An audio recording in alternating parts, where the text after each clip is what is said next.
how are we going to be protected in this Biafra? Are we not going to suffer the same fate that possibly maybe the Igbo man is complaining in the mother Nigeria? Yeah. Is that the reason why we've never had an Igbo presidency? Well, the reason why we have not had an Igbo president is that you people, what's your population? We are plenty. You don't have effective political demand. It will happen if we want it. If it will happen if we tilt to the side of justice. If who wants it? If we as Nigerians. Tell me any Nigerian who is a strong beneficiary from the proceeds of greed and loot of the commonwealth of this country that will be in support of someone who is going to come to sanitize and fix the system. Why does it feel like Igbos are Nigerians on paper but not in practice? I would always say that's a hasty assumption. We have Igbo leaders who actually are not in position for our best interest. I am 1,000,000% of the opinion, okay, that Nnamdi Kanu should be freed. We'll definitely not want to support it because definitely Peter Obi is more of a nationalist than a politician. An Igbo man is very brave. So I think this perspective or this culture of the Igbo man being a king unto his own self, a king unto his own household, is both a blessing and a curse. Why do you think most Nigerians fear Igbo women?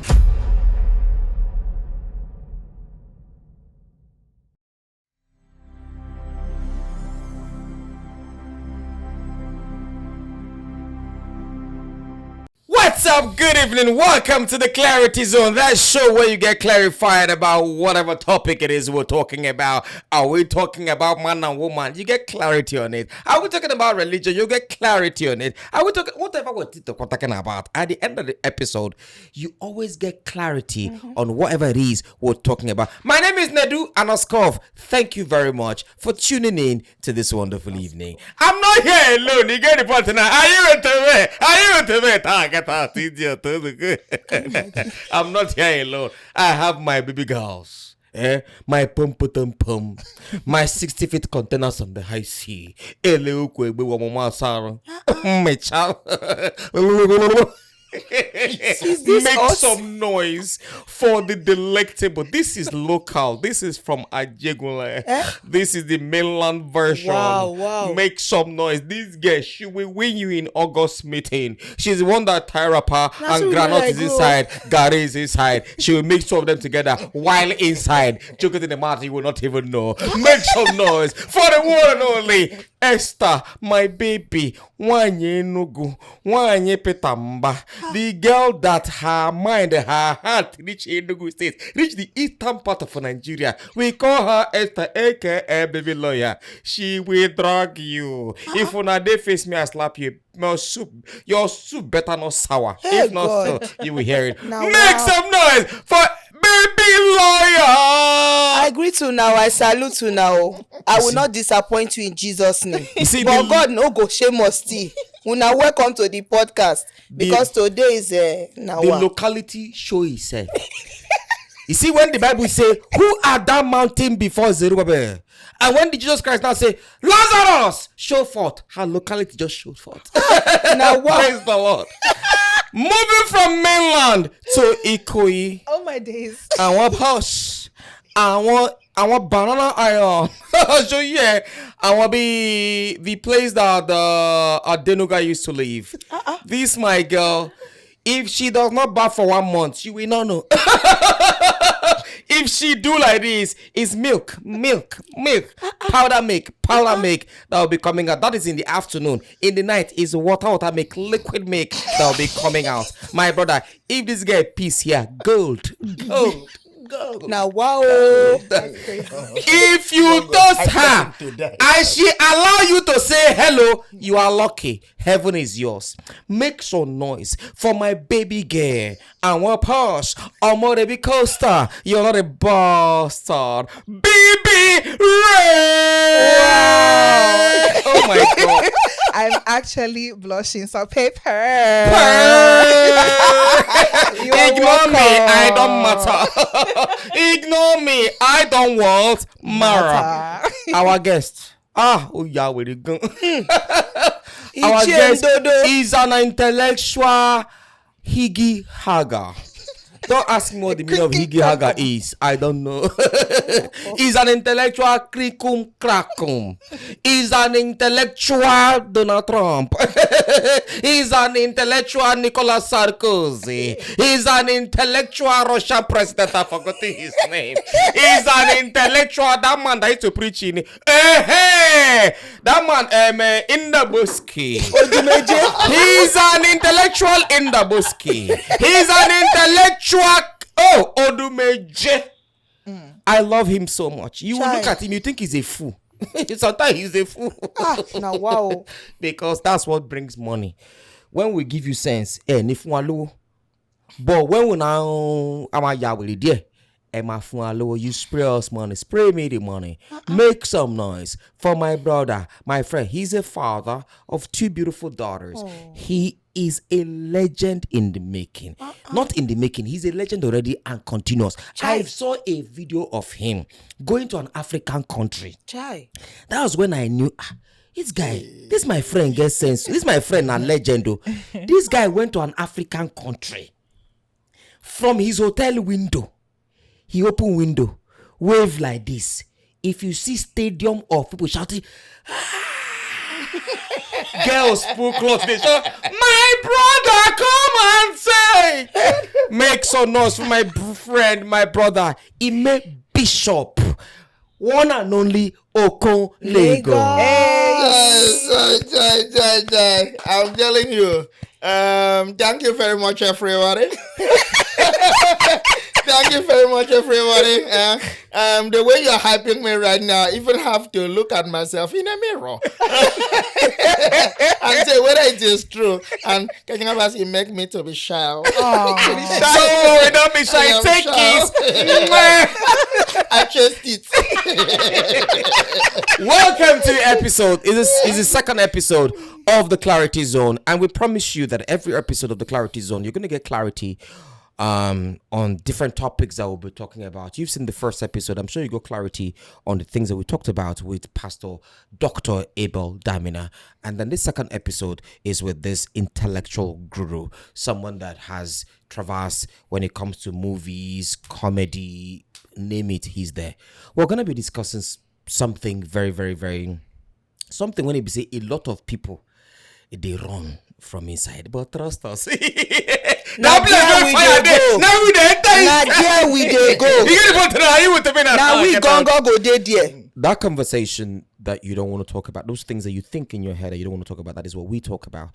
So we can all get to a point where we have proper clarity, and then we can know our past, because when you know your past, you know how to move towards your future and achieve a better country, a better society, and a better nation. What we're talking about today is Nigeria's nationality. Get it? Nigeria's nationality through the eyes of not an Hausa man, not a Yoruba man, not an Efik man, but through the eyes of an Igbo man. He's a QRB. I know. Bishop, you're welcome to the show. Yes. What would you call Nigerian nationality to start with? Is there anything like Nigerian nationality? Of course. Yeah, come on now. It's self-explanatory, you know. It's self-explanatory. And then we're talking about Nigerian nationality with in the standpoint, from the perspective of the Igbos. Of the Igbo man or the Igbo person. So many unanswered questions, so many imagined subjects, subject matters, you know, so many,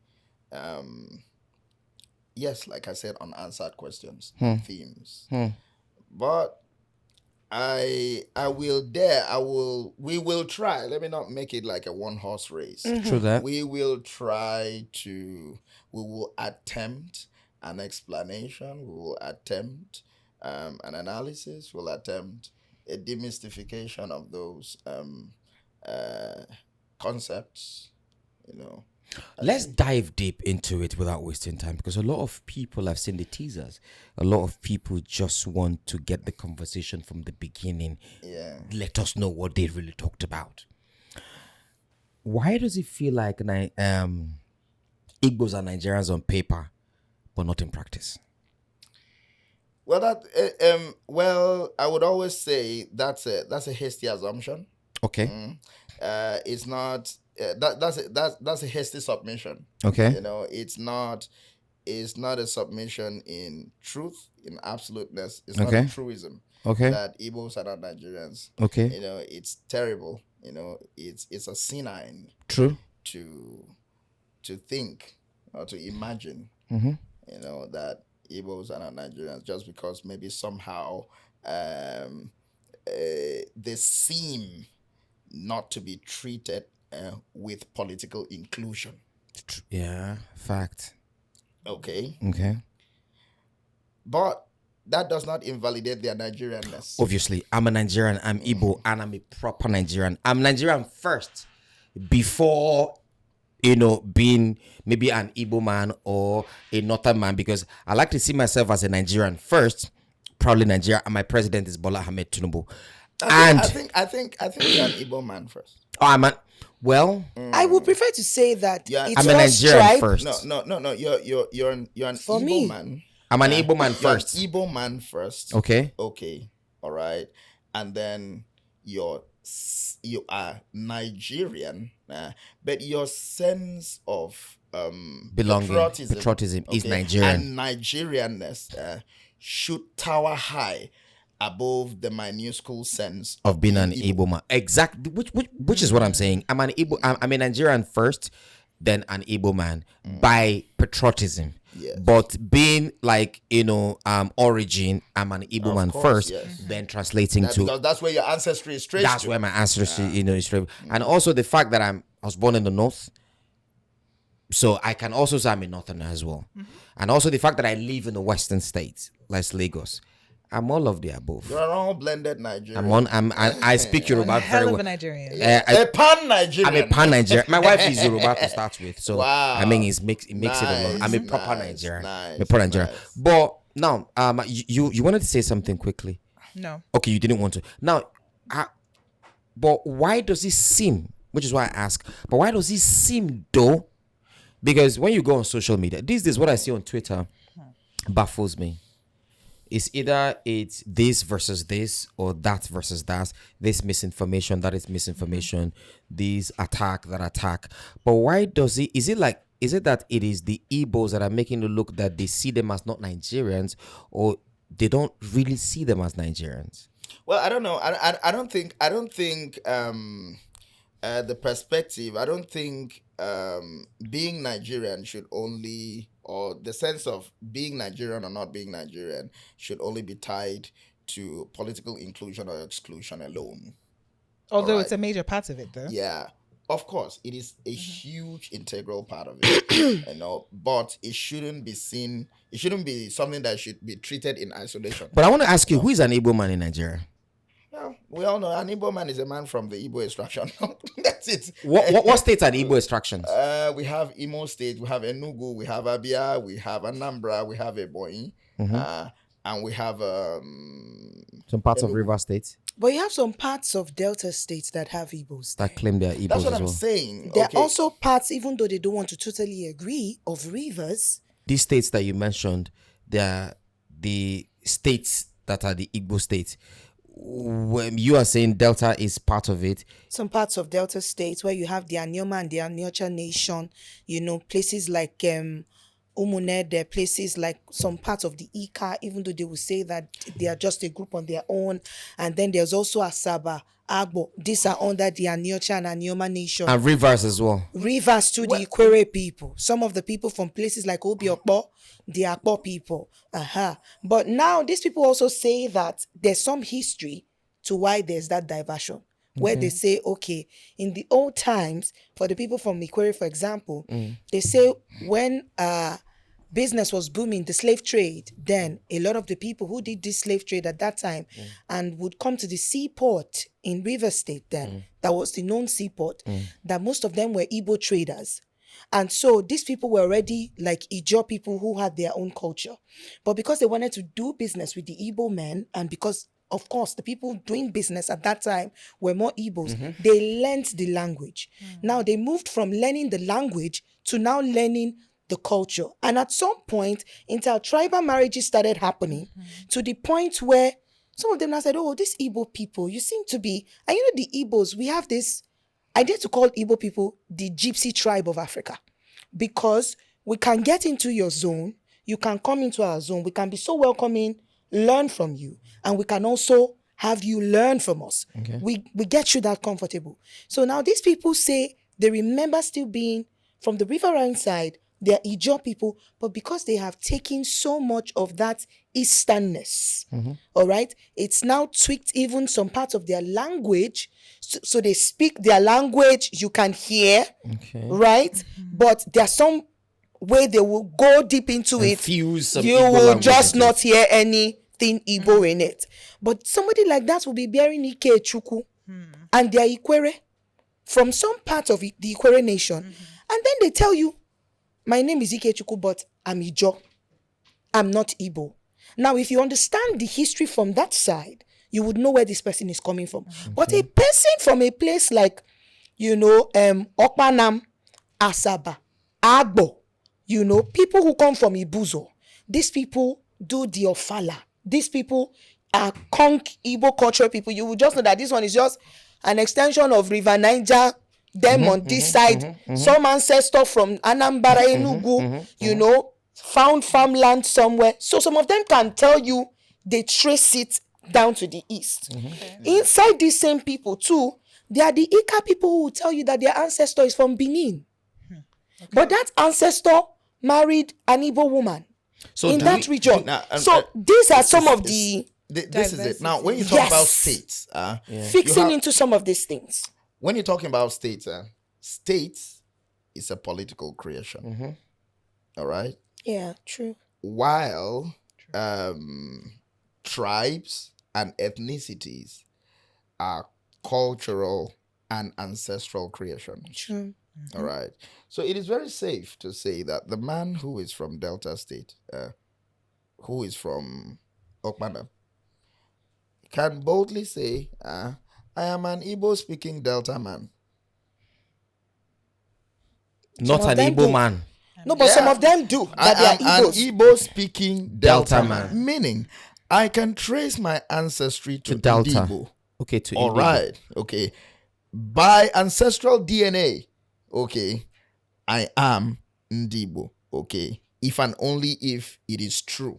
Okay. That it Okay. can be traced. Yeah, that it can be traced to the Ndibo bloodline. Yeah. But politicking, all right, has put me on this other side of the divide where I am minority, and then my other brothers, are at the other side across the Niger.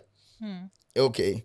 So fate has thrown me to this side of the divide, but the truth is I am an Igbo-speaking Delta man. I'm from Delta State.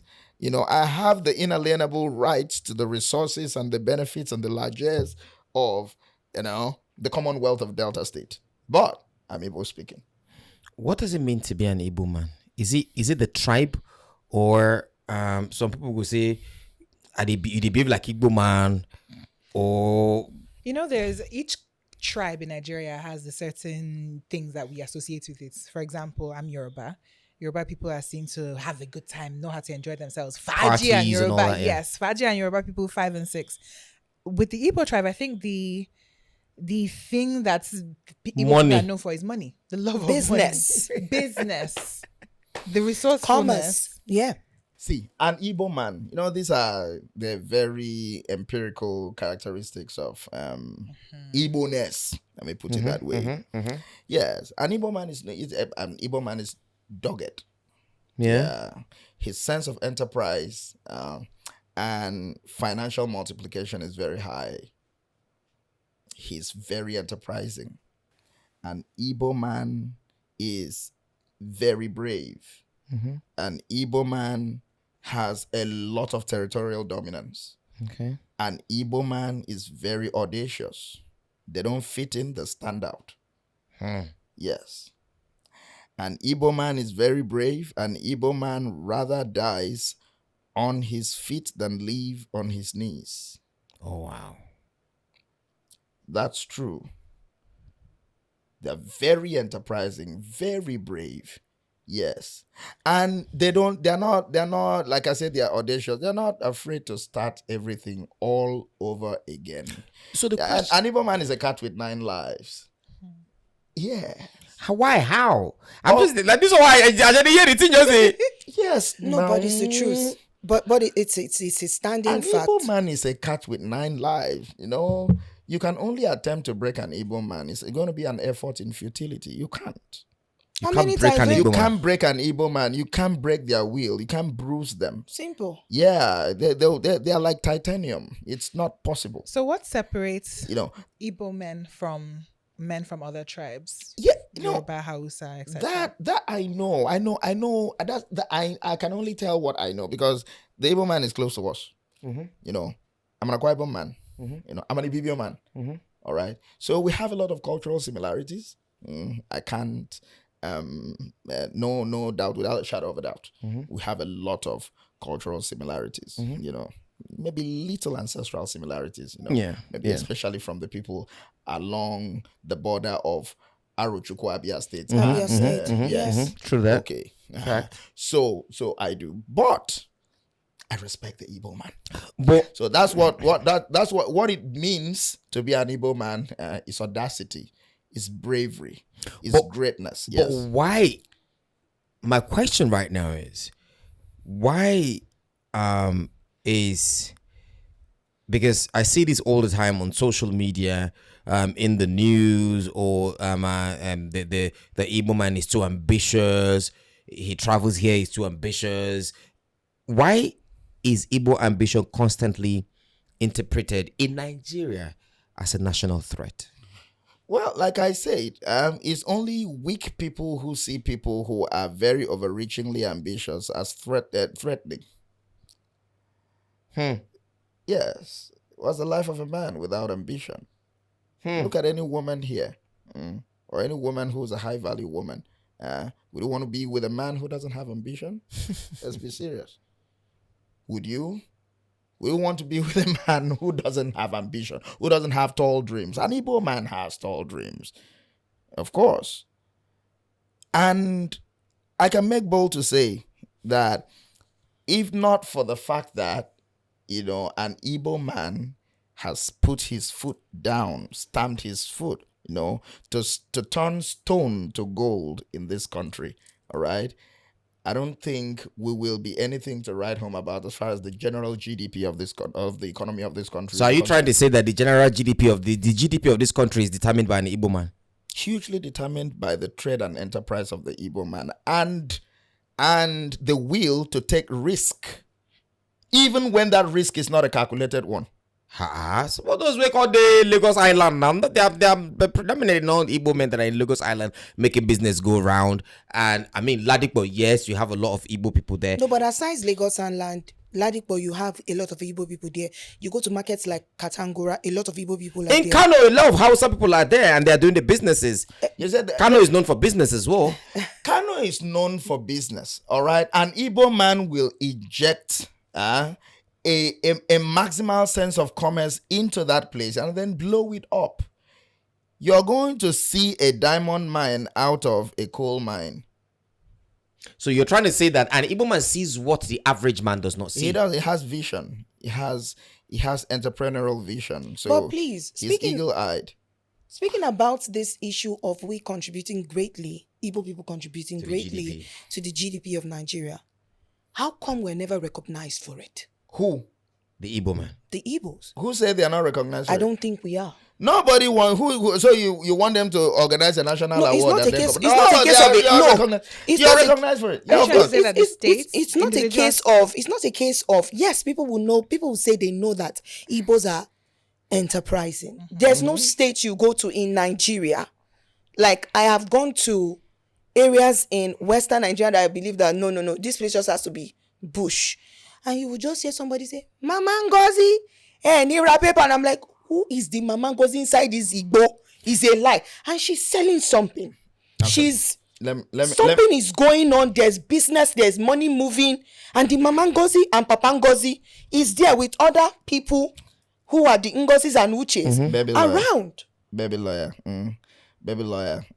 It's not every form of expression that is loud and verbal. Okay. All right. There are some expressions that are not verbal. All right. I'm an Akwa Ibom man. I'm an Uyo boy. The truth is this: if Igbos wake up one morning and attempt an economic sabotage and say, we're not selling in our supermarkets and we're not selling building materials. For 1 week, the city will be sick. Uyo as a city Uyo as a city. will be sick. Really? I kid you the F not. Uyo. So now copy it and paste. That's the micro form of Nigeria. Now you copy it and paste in the macro form. Let Igbos decide, okay, let me pull out my investments from the major cities of this country. All right. And play down on my greed. Not greed. No. Play down, on my desire, my strong desire, okay, to maximize profit. Right. Let me just stay. Okay. Maybe go on economic hunger strike. So to speak. Economically, there will be necks, or there will be knees on the necks of the economy of this country. Where? If you want to try it, put it to the test. No, it's not a case And of. boy, enough go forbid. I'm just saying. No, but this also makes me think about the many markets in Lagos, for example, that over the years have gotten burnt by fire continuously. You have markets like Balogun. There was some time it happened in a way around them, trade fair. At some point, it was Yaba Tejo. And a lot of those places, it was Igbo. And in no time, I'm saying people who you would see it on the news then, NTA and co, that their shops were burnt to nothing. And by 2-3 months, So what? you were seeing them Rebuilding. stocking goods little by little. But the question, little by little. but the question I And want to they ask get is, it back. They get on their feet the again. question I want to ask is, no vex. So yes, I'm an Igbo man, Yes, sir. but I'm a Nigerian first. They say anywhere where you go, where you not see Igbo man, run. Before. There's your Now, I was born in Kaduna. Kaduna is pretty much my home, regardless of the fact that I'm from Enugu State. You get me? And I served in Jigawa, Dutse. Now, the last census, I went to Megatari to go and count people. Inside the Megatari, I see one guy Sunday. Where wear singlet, he put it towel. That towel we get rainbow color for neck. He's the only chemist in the whole of Megatari. Now the question I'm asking is, you go to Cyprus, you see an Igbo man. You go to Syria, you see an Igbo man. Even in war-torn countries around the world, you see an Igbo man. Vietnam, you see Igbo men doing great things. According to my brother Flavor, he say Igbo na you get one song where he sing about Igbo. Everywhere you go there, you see that. The question I'm asking is, why do you think they move around like that and not staying put in the east? Like the Northerners. The Northerners just stay in the north. But can I also just chip into that? Yes, you see Igbo men in all of these places, but you will also see Yoruba men there. I don't think it's necessarily an Igbo alone thing. I think it's a Nigerian thing. Okay. Maybe the possibilities of seeing a Yoruba man in Igbo land is and thriving with businesses and whatnot. Maybe it's slimmer. But I think Nigerians in nature, we're just travelers. We're wanderers. We're all around the world and we're thriving wherever we go. So I don't think it's necessarily just an Igbo man thing. I think it's a Nigerian man thing. But the question I'm asking is, I think outside the shores of this country, all right. they're Nigerians. You're a Nigerian. Let's not, like I said, okay, I see you regardless of whether you're Zainab from Berlin Kebi, and I see you somewhere in Austria, all right. I relate to you like a Nigerian sister. right? Or my Nigerian, a fellow Nigerian. yeah, a fellow Nigerian. And then our bond is going to be stronger because, we're stronger unified. You're stronger together. All right. So, and I just know that, look, all we have is each other. This is far away from, home. So all we have is each other. We just have to stick close to each other. So that's it. So it's a Nigerian thing outside the shores of this country. But, Inside Nigeria. Yeah, inside Nigeria, when we're here, and It's an you know Igbo where thing. you're from, your nationality, my nationality, and all that. And then you just have to give credit to them like Igbo people. Because, in a scale of 1 to 10, 1 being the 10, 1 being the least, 10 being the highest, so you can have at least 7.5 out of 10 of them who make those major travels, regardless of wherever part of the world it is, So- will be Igbos. So back to that question that I asked. So why do you think they move around like that? Is it that they are not they have that spirit of something they bite me, make I come out for where I did? Because I don't know. Or are they lucky? Is there not enough opportunities in In the East. Is that That what is making them birthing go, the okay, let me go and women, become a or- king somewhere else here. is it? Because is it because because there's this thing they say Igbo ways. Igbo man, no, you can't lord over another Igbo man. He go ask you, who are you? How much do you have in your house? An Igbo man is a king in his own house. Do you get what I mean? So is it because, I cannot lord over this person. I cannot, let me go somewhere else and go and make more money somewhere else and be a king over there. I don't know. I'm just asking. I don't think so. I don't think so. I don't think so. So what you think it is? I think the Igbo man does not, the Igbo man's sense of opportunities is limitless. Yeah, he doesn't see opportunities, he doesn't see conventional opportunities. He sees unconventional opportunities. So he can see opportunities where you don't even see opportunities. True. All right. So, and like I said, he doesn't bat an eyelid. He is not, hesitant about taking risk. He will always plunge into the deep. He will always take risks, put his foot there where nobody has. He will always be the entrepreneurial trailblazer to see, let me just come here first and discover here like Christopher Columbus. Let me see if any other person is going to come follow suit. Is there something that happens in the East? Is there a way that maybe children are raised that drives That gives that them that hunger? power. That Yes, makes you want to be ginger. an Obi Kubana that has everything. You know what I mean? And that makes you want to be always vintage. I've always said, if you notice, a lot of great musicians are from Port Harcourt. Ajebo Hustlers or Malay, Burna Boy, just to name a few. There's so many others, but just to name just a few. And I've always wondered, is there something in the water that inspires the creativity? So now I'm curious, is there something in the East that inspires that hunger to succeed and to thrive, not just in the East, but all around the world? I think I can answer that for you. Majorly as somebody who grew up in a traditional Igbo household. Now, growing up, average Igbo family, my father is a clearing agent, has been for over 30 years. My mom is in food business, she's a caterer.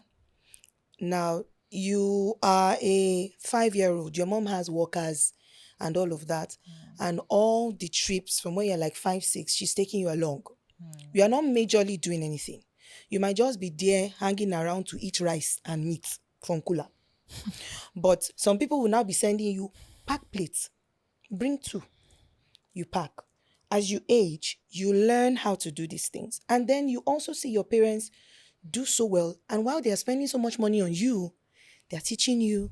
For example, my mom, if you were my dad, for example, you buy me school sandals.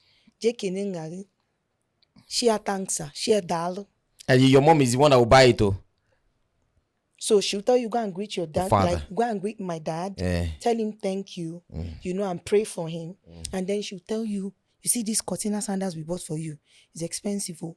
We worked hard to make this money. So you need to learn that this is how we are in this house. Money has to be multiplied. Okay. Now, I was being told this before I was 10. By the time I was 10, my mom was already doing old-time PHCN known as NEPA. She was already, what do they call it? The one that climb pole? No, getting contract to supply safety boots. Okay. This is your mother cut wire. I got my first contract at like 11 as my mom's manager. And she was paying me per day 1,000 naira. Because I knew how to calculate. I knew how to do the math. majorly the amount of money. Don't tell me to do simultaneous equation, I'll fail. I'm just telling you now. It's just to count money. If it's to deliver how many boots times 20,000 times 2,000 and kinikon, I'll calculate it quick. In put naira, I'll give you your answer. Aside that one, I don't know anything. Don't put naira. I'm just telling you the truth. Just put naira, I'll give you the how many million quick. So I did that, and I will not lie to you. I felt so proud of myself. I went back to children's church that month. I got a toaster, and I started my own sandwich business in church. Christ Embassy, Surulere, Tojuelegba. Those who know me know me. I did. I bought that money, that toaster from that money. The business was going well. I got my other children's Sunday school church members to join me. And I will tell them if they join me to sell after Sunday school, I will pay them 100 naira. So when I saw that I was moving, I told my dad to buy me another toaster. My father said he would loan me the money. And my dad did. 2,000 naira. Bought me another toaster in church. Now I saw that I could make money before 13. How much was the toast bread? 50 naira. But it was something. And I had a saving money box. So to me, if you are talking to me, hello, I might not be driving mazes like my dad, but I have money. And I grew up with that, knowing that anyhow way it be, if I get something where I go say, I go feel make something. Money go day. It go multiply. I go get my capital. I go get gain. So if you buy one or two, and I go still get gain where I feel safe to continue that business. So it was instilled in you as a So child. when I see that, I know it's possible. So I'm not sitting down to wait. I'm not saying you as a man taking care of me is bad though. Please do. But I know that I didn't have to wait. So that's why I got into Uniben, was doing diploma in law, was coming back to Lagos, sneaking into Lagos to buy slippers from Idumota to sell to my schoolmates. Well, that's why dating an Igbo girl. So there are people in my class that want to show off. But I will buy that slippers at 700 and sell it at 3,500. But just because it was coming from Lagos, they felt it was the real deal. Hello. So the now business duplicate I buy you. acumen was instilled in you from childhood. Exactly. So there are Is many that something people that like you that. can relate to as an Igbo man that grew up outside the East? Because Igbo people will be doing businesses and they have their children with I'm an them. Igbo man that grew up in the north. In the north. In the north. Yes. I grew up in Kaduna. Do you get me? But the only person that I would say that wasn't instilled in us, because my parents are in the north. My dad wasn't a businessman. My dad was in the military. And then also civil defense, pretty much paramilitary. And then my mom was in the civil service. So that wasn't really a thing. They just wanted us to go to school, be educated, and all that. But even while my mom was a civil servant, my mom had businesses. My mom was making Vaseline on her own. My mom had a factory where they were making small factory where they factory machine where they make nylon. My mom had my mom was making soap. My mom had I can't recall, but most of those things now me go stick out of my head, go sell. I come back from school. So you were actually inducted in the Yes, business. I was as a actually child. inducted into the business as a child. You So sell I carry the that's nylon what on it my is. I carry the Vaseline on my head. I go and sell in Kakuri market. Sometimes I carry the nylon that she makes and I go and sell in Kwata. Kwata is what they call abattoir. And then all those things. So the business is there. My papa now knows have a business. My papa knows have a business. My papa to chop money. You get the point now. But my mama, I want a business. But the question I want to ask is, where do you think the country got it wrong with the Igbos? Where did that start from? All right. Okay. I think the country got it wrong.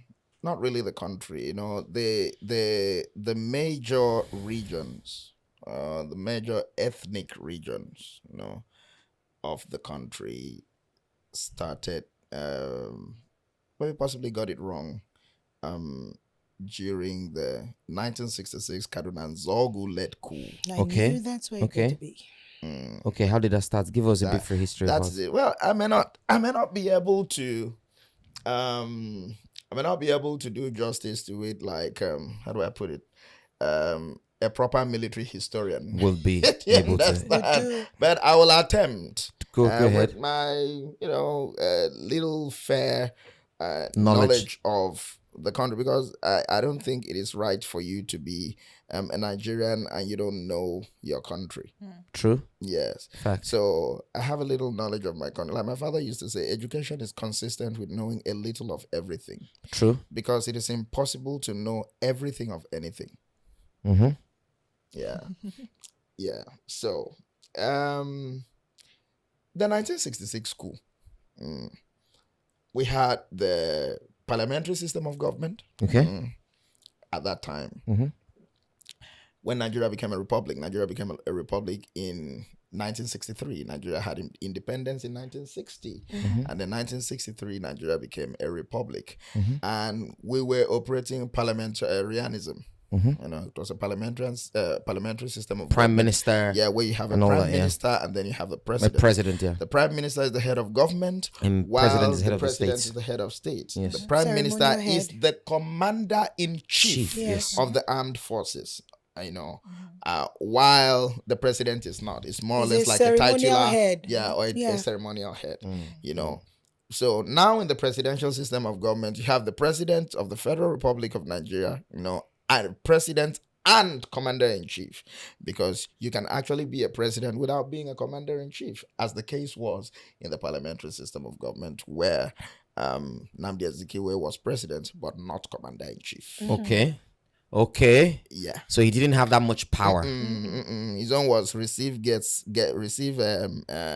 political guests, commission projects, represent the president, go on school tour, Okay. do salutes for Independence Day, Oh, wow. those kind of More so things. ceremonial. But when as it, opposed to- just more or less like a ceremonial head. Okay. But when it has to do when it has to do with calling the real shots of leadership of the country, it has to be Sir Abubakar Tafawa Balewa. Yeah. Yes. So he was the prime minister of Nigeria. Now, there was a need by the young persons in this country. They just saw that desire to get the country fixed, because they believe that, look, these leaders have derailed from the vision where the country was supposed to have gone, because this is the vision, this is the goal, this is where the country was supposed to have been headed, and now these guys have derailed, and then they are taking they have skidded away from the rails. So let us just try and put the country back to track. So they took ownership of the country and decided to effect correction. Okay. And you can effect leadership correction by changing the leadership. And the only means of changing the leadership of the country without a due periodic elections was inevitably a coup d'etat. Yeah. So that begged the question, who bails the cat? At that point in time, everybody was Nigerian. So Nigeria was just divided into northern and southern protectorates, basically. So everybody up there were north, everyone here is south. Okay. No one really... Attention was not really placed on who is Hausa, who is Igbo, who is Yoruba, and all those kind of things. They just knew that everybody is Nigerian, and then the interest of the country has to be paramount. Okay. So at random, 3 fine officers who held the country and the interests of the country in high esteem and in priority were picked, to execute what should be to take Nigeria to the theater and then surgically open up the country and then fix everything heal when they the needed country to and fix. fix the country Yeah. at that time. And they were Captain Nwoboshi, Major Ifejuna and Major Kaduna Nzogu. Yes. Yes. So the 3 of them were given the assignments to go and hit. And that hit had to be even. Everybody had to go. All heads had to roll, regardless of the region you get.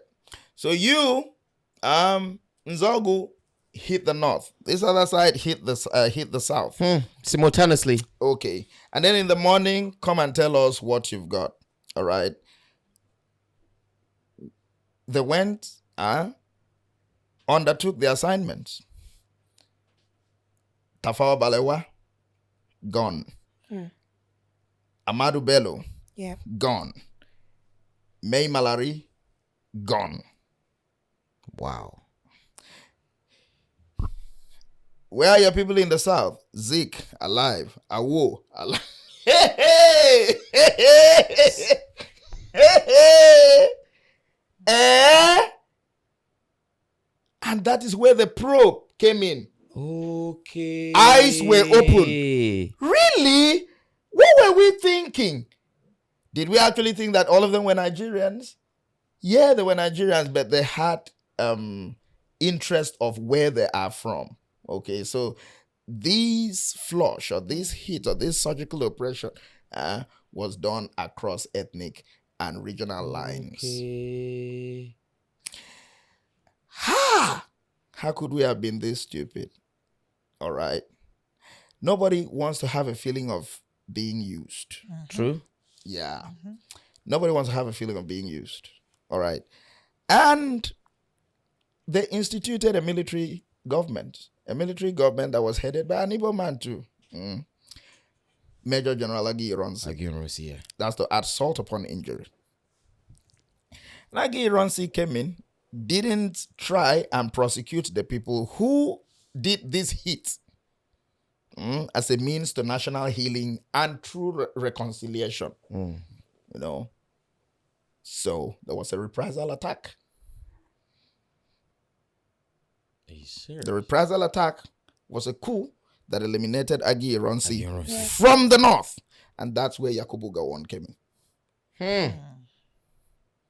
Since you people did this, I think this is a south against north thing. We also in the north, we're going to return the favor. And it was done in Ibadan. Do you understand? So now, Agi Ironsi now gone. And then Yakubu Gowon came in. And there is that sense of vindictiveness in the Fulani man, who may still believe that the life of Amadu Bello is worth more than 10,000 of the lives of every other person. So, while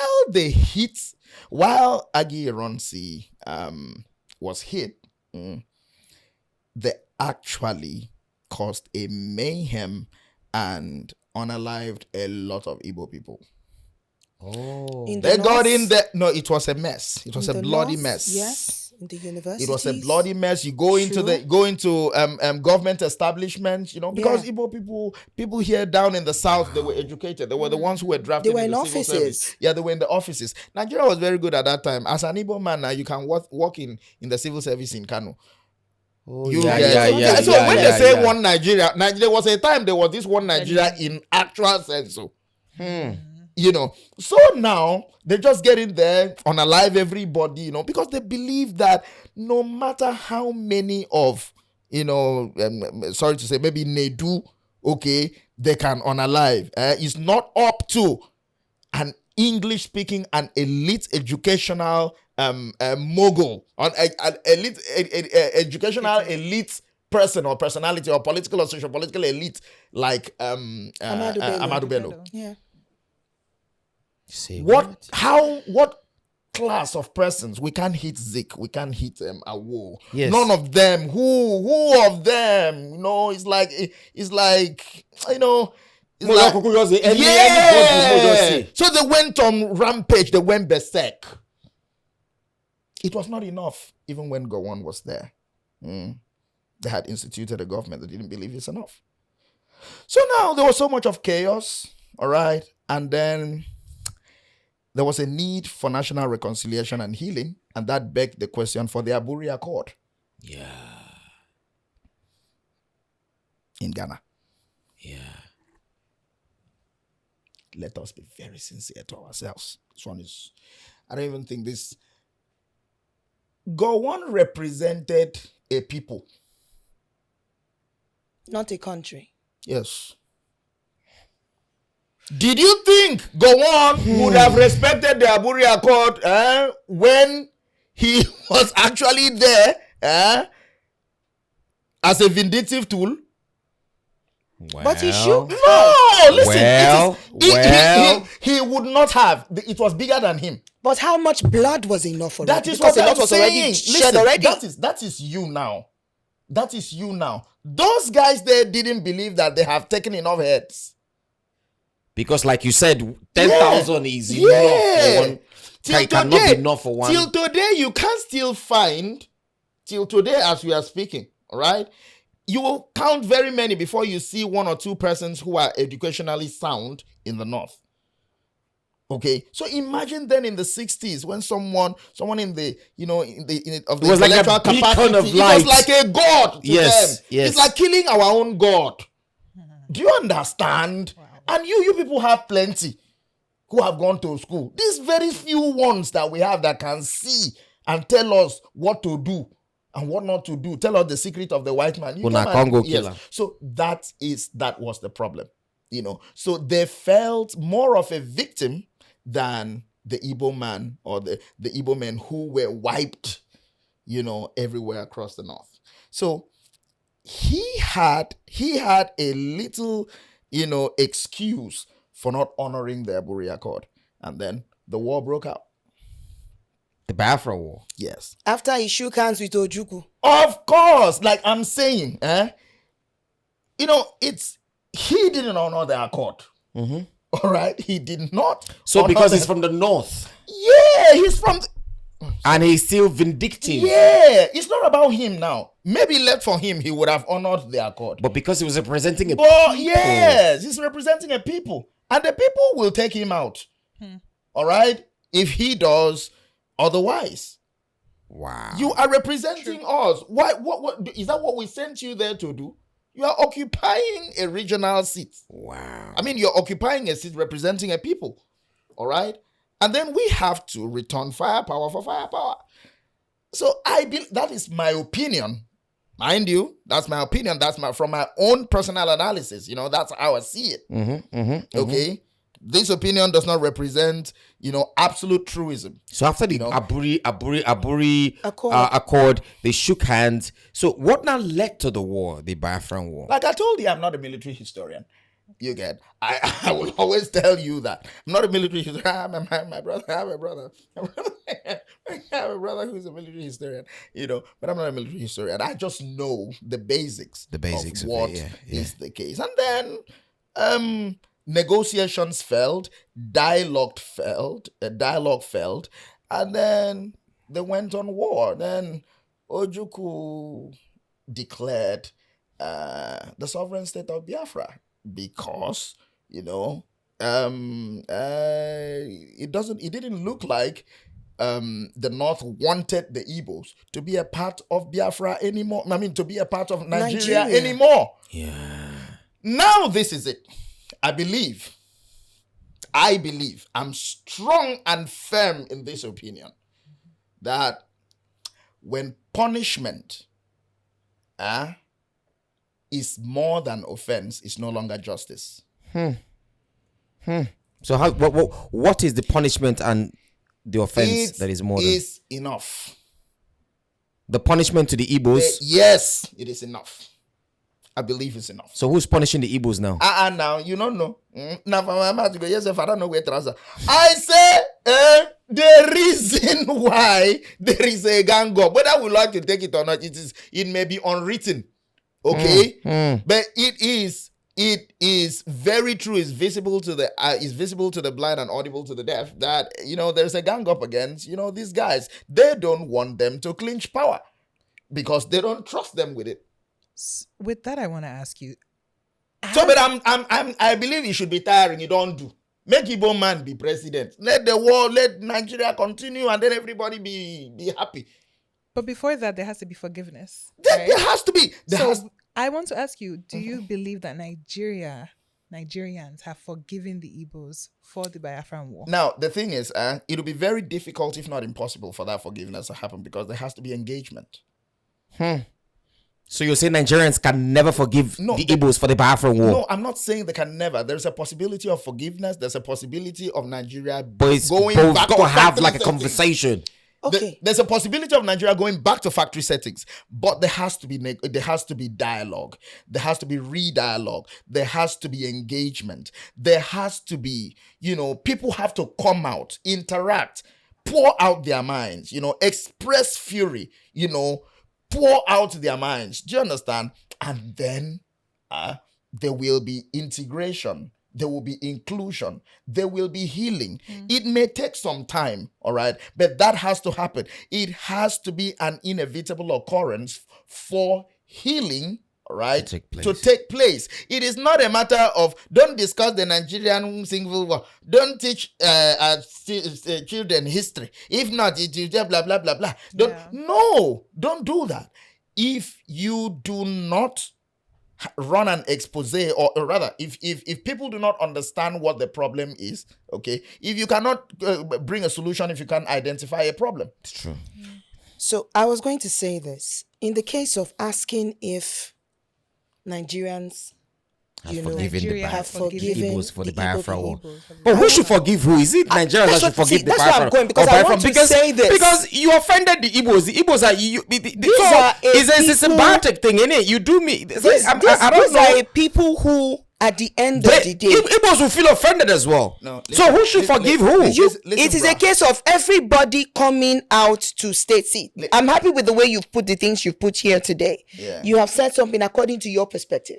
Now, there are people who experienced Nigeria in the 60s, like my mother, like my father, like people who lived around Nigeria, Igbos and non-Igbos, who can come out and tell you, okay, this your side is true, but there's another fact here. That you haven't heard. Exactly. So I think it's a case of everybody having a time to air their views totally, because too many people he are said. hurt, too many people are angry, Yeah. too many people have lost a lot.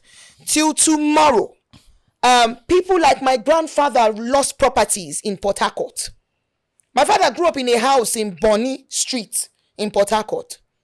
I had to travel to Port to see that house. Then, former President Senate Mark, used to be the state military state governor at the time. My grandfather had a heart attack while attending a session in Port Harcourt, fighting for his properties after that war. Now, I have so many other people who will tell you that their relatives were part of the people that they told to stand somewhere in Delta around Asaba to wear white and shout "One Nigeria." What are you going to tell those people? What about the ones in places like Arochukwu and Imo, where the military passed through? When they chased Ojukwu all the way to the bunker in Abia State, you are not going to come out and tell those people that they should come and apologize to Nigeria. Are you kidding me? Or Nigerians will be exactly. No, it's going to be a case of the North, you have a problem with Nigeria? Let's talk about it. It's going to be a case in my family. Thank you. You know what Because they did to us? My grandmother, for example, was a person who, I don't mean this the wrong way, who was a healer in a time, gifted in the old ways, right? Who had to find way to cover over 100 children by a river in Akibugu. He knows the place in Enugu. Yeah. For them not to take them. The soldiers passed by this woman and those children in that bush in Akebe. My mom was part of those children. What if they had shot my mother? Would I be here? Would I exist? You cannot say that. If it's a case of you want to talk about history, let everybody come out and say this is what we went through. Then at the end of the day, it will make sense. My auntie today has a twin brother that was shot. And she can't even say it. I have cousins who lost arms in that war. Is this Grand cousins who are old today in their 60s. is this What do you have to silence? say to those people? Nedu, listen, see. This is it. I am very sorry. I'm very sorry. You have very sore memories, Yeah. of the effect. You didn't experience the war, but you I was born in experienced the it. My 90s. father, Yeah. if I paint a picture of what my father Francis Edeanikani gave on the war of Biafra, Mawasi. Bruh, not the mama. Bruh, let me see, guy. Let me tell you. Everyone have their own. Everyone has his own. Everyone has his or her own story, okay, or account Of the war. of the war. All right. And I believe these engagements and reconciliations, should be made now. Okay, before everybody passes away. That generation is completely out. All right. We should have that hard talk. All right. We should have it. Yes. You see, war no be better thing. War no be war film. True. A war is a compendium of battles. War no be war film. War no be called a clash. Action. No be clash, no be confra. You get, no be war. War na war. In war, there are lots to lose than to gain. Sorry, please. Do you know that today, some of our, I dare to call them, like you said, Delta Igbo speaking brothers today, that say they are not Igbo. Some of them are from their experience from this same war, where their people were told, we want to pass by. There are people from these villages that can give their accounts to you. I've met some of them, and they told them, are you Igbos? No, we are not Igbo people. We want to pass your village to cross Niger. The question I want to ask Yeah. is That's where some of these things you are seeing in Delta happen. This whole thing, this whole trouble, would you say that's the reason why we've never had an Igbo presidency? No, wait first. Before an Igbo president, let me tell you something. Let me give you one account. I'm from Akwa Ibom. I didn't experience the war. All right. Same here. Yeah. But I have people who told me, giving me accounts, everything about their physical accounts of the war. The war. Yeah. And this is it, bro. I don't think that war was necessary in the first place. That war was not necessary. Okay? We should own up to our mistakes, and then, because sometimes it's better not to fight than to fight, because at the end of the day, the key persons who started the war are still alive, and their what do you call it? Their family are still beneficiaries of the Nigerian government, and all of that. Let us not see, you are hurt now because of the wrong political decisions of people. But anyways, I don't want to sound disrespectful. Whatever anybody did, possibly abuse, he did, or he took that decision based on the realities of his conviction at that time. That's right. Time, yeah. All right. At that time. All right. But possibly maybe he didn't have vision to see today. All right. So Are these now, conversations? my sorry, hold on. In my place, when they say Biafra, why it's going to be a little hard to sell Biafra to us is this. In my place during the war, the Igbo men, because they had already mapped out what is supposedly Biafra land. Okay. So our place, what is known as Akwa Ibom State today, was Biafra land. Okay. Yeah. Now, Akwa Ibom was Biafra yes, land. now it's Biafra. There are lots of the Edo State being in Old Bendel and all of that. They are inside of River State, everywhere that Biafra land, plenty. Serious. Okay. Now, Akwa Ibom State, Cross River, then they Biafra land. Now, in where I am from, you know what? Let's imagine this is a story building. Okay. And then there are tenants in it. I am the landlord. Okay. You are the oldest Igbo man here. And every other person here are Igbo people. You get. And maybe 1, 2 Akwa Ibom persons here occupying this house. During the war, okay, I'm stepped down as landlord and house owner. You, who is the oldest Igbo man here, takes over the property as yours. Oh, wow. Get me ejected. Oh, wow. Oron wrote, that leads straight to where it's supposed to be the deep sea port of Akwa Ibom State was called what do you call it? It was called New Aba Road. Igbo Road was New Umuahia Road. Because it has connections to Imahia direct now. By You travel. don't get it. Now By listen travel. to me. By travel, yes. You do not come to someone's place, write away their history and originality and heritage. Do you understand?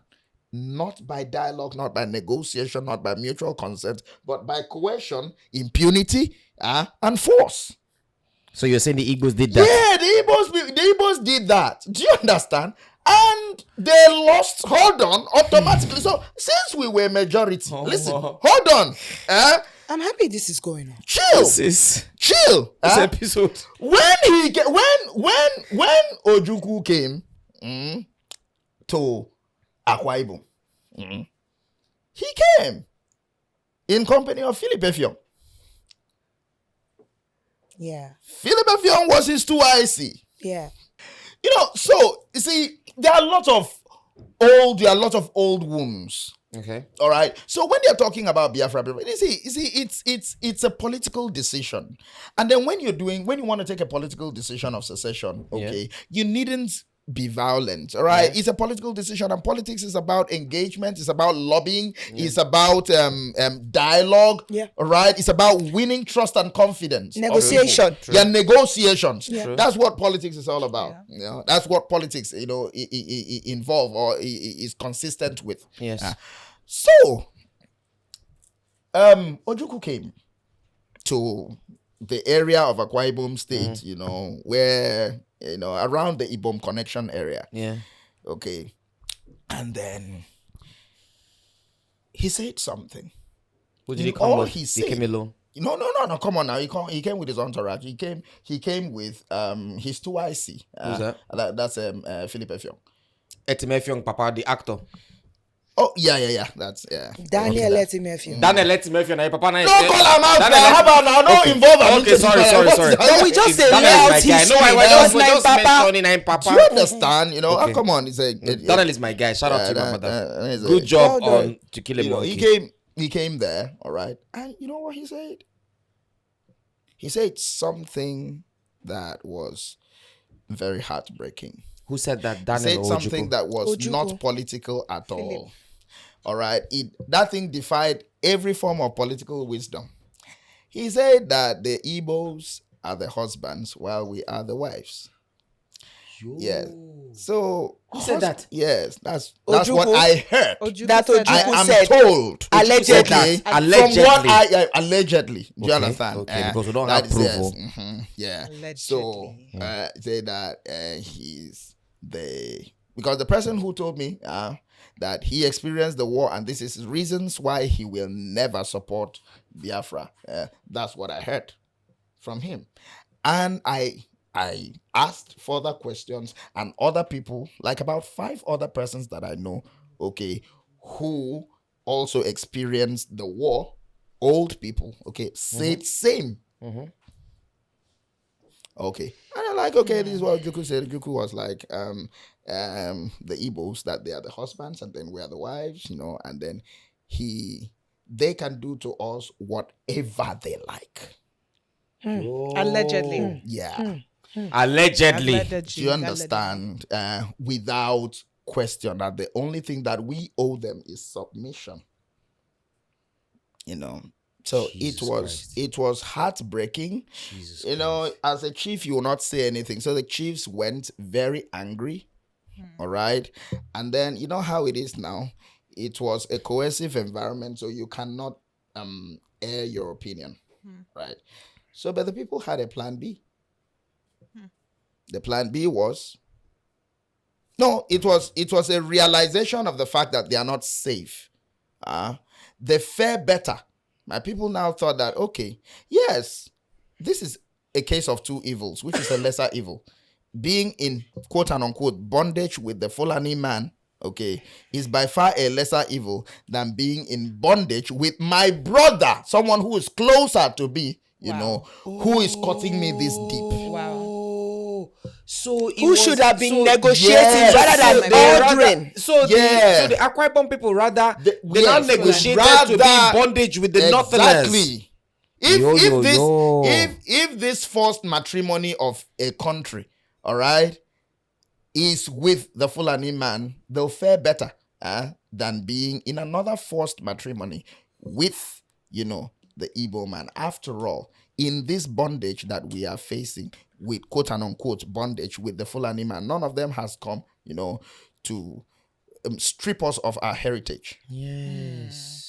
So they feel more threatened with the Igbo man Yes. than with the Fulani With man. the Fulani man. No one is come to change our streets to New Umahia Road. So which- to New Aba Road. Do you understand? So When which the means roads already had their names Of course, from the when it had town theirs. itself. And all the streets changed reflection of the names, history, you the know, culture, and then the heritage. everybody has to speak. Do you know what Igbo just as happened? Lingua franca. Did you know what just happened with what he said? You didn't clock it.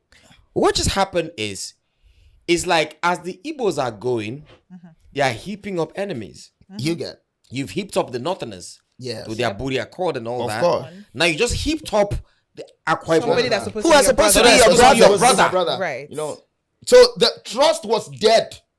Okay, so we'd rather form alliance with the North. Allegedly, though. Yes, Allegedly. the rather form alliance with the North. I mean, the people who existed at that time. Rather form alliance in the North. It made more political common sense to form alliance with the North because that was a lesser evil, you know, Wow. than forming alliance, you know, with the Igbo man here, who is the star personality of Biafra.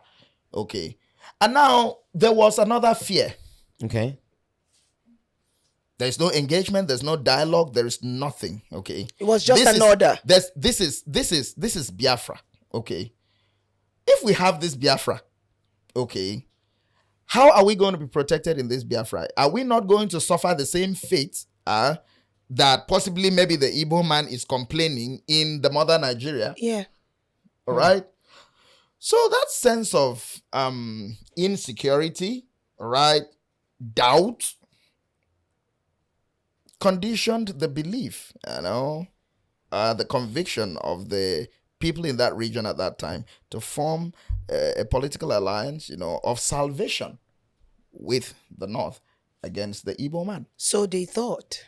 So they thought. So they thought. So they because thought. it was not So when they you thought. when you have gospel is to be preached. You woo somebody now, isn't it? You can't call it like what is happening right now. Okay, I am 1,000,000% of the opinion. Okay, that Nnamdi Kanu should be freed. Yes, free him. All right. It may not make legal sense. Depending on what they have claimed and the evidences that is put up in the fore that he has of the crimes, quote and unquote, he has committed. Yeah. It doesn't need to make legal common sense, but it makes moral common sense. How do you mean by it makes moral common sense? It's morally right. Morally Because- right to have him Of released. course, he is a human being and he took emotional decisions, and emotional decisions are not right decisions. What was the emotional decision? Emotional that he took? decisions, I'm too hot, I've been marginalized. I will scatter this whole place. So he wasn't right? Well, legally correct? No. Morally correct? There's a strong But argument. he's fighting it. for the emancipation of his people. That's what I'm innit? saying. Listen, if they said that he took a knife, if you want to fight for the emancipation of your people and you take a knife and stab another person, you know, you're legally wrong to do it. Yeah, legally. Yeah. Do you understand? Morally as well. But morally, there is, just look at it like, come on. What if I kill him now, all right? And then the whole city where he's from burns, right? And 500,000 people die, okay? It's for the greater good of the people, all right? Is it not better, okay, to save one person or to look away from taking one life and saving 500,000 lives than doing the legal right thing, by killing that one person, and also heads roll and lives get lost. Okay. In this other part of it. I'm just saying. But moving on, I want to ask this thing. Like I asked earlier, and then because you were on a particular conversation, chain of thought, you didn't want to lose it. All these things with the hatred, quote unquote, from the Northerners for the Igbos, based on what you've said allegedly, and then also from the Akwa Ibom thing. Is that the reason why we've never had an Igbo presidency? Well, the reason why we have not had an Igbo president is that what's your population? Our population, the Igbo population is, we are plenty. You don't have effective political demand. What do you mean by we What don't does that have an mean? effective Yeah, political what does that demand? mean? We have Peter Obi. Effective political demand is that We have Peter Obi. We have Peter Obi. Effective now. So Peter Obi is not effective. What I mean effective. Like politics is about numbers. Now it's a game of numbers. It's not about credibility of the. So are you saying the Igbos don't have if that can I'm not talking about sway Igbos. votes? I'm talking about South in all. We can't outnumber Southern or Nigeria. outmatch. Okay. the Now, North. now let me ask you. So why do you think the Igbo has not, that we've never had an Igbo president? So let me just ask you again.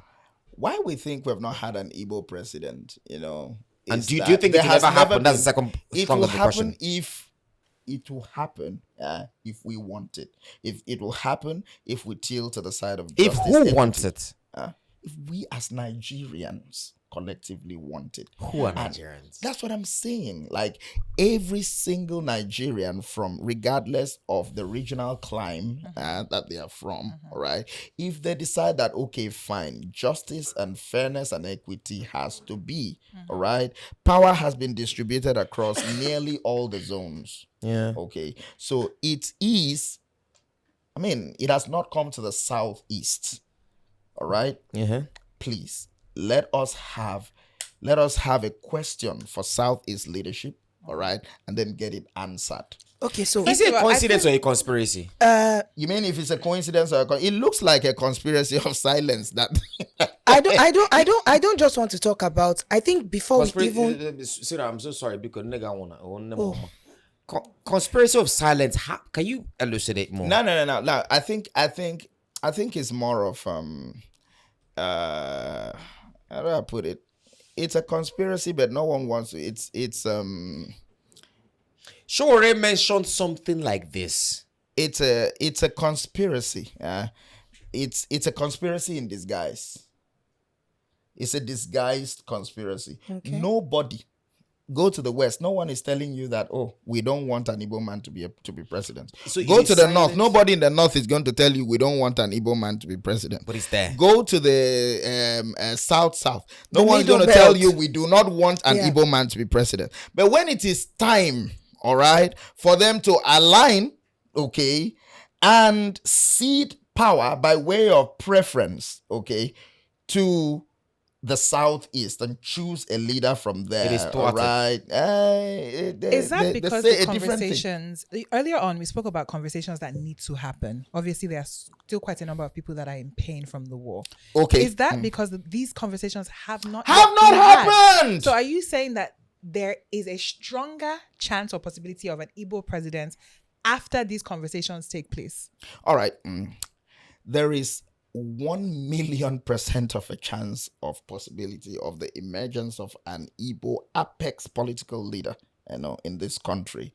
So people go vex, I put my leg for table like this. More than no vex. I don't If tire. that conversation happens and if that healing happens, which will birth real national integration. I'm Real really one happy you're Nigeria. saying if, because in our schools today, you can't really talk about the Biafran war.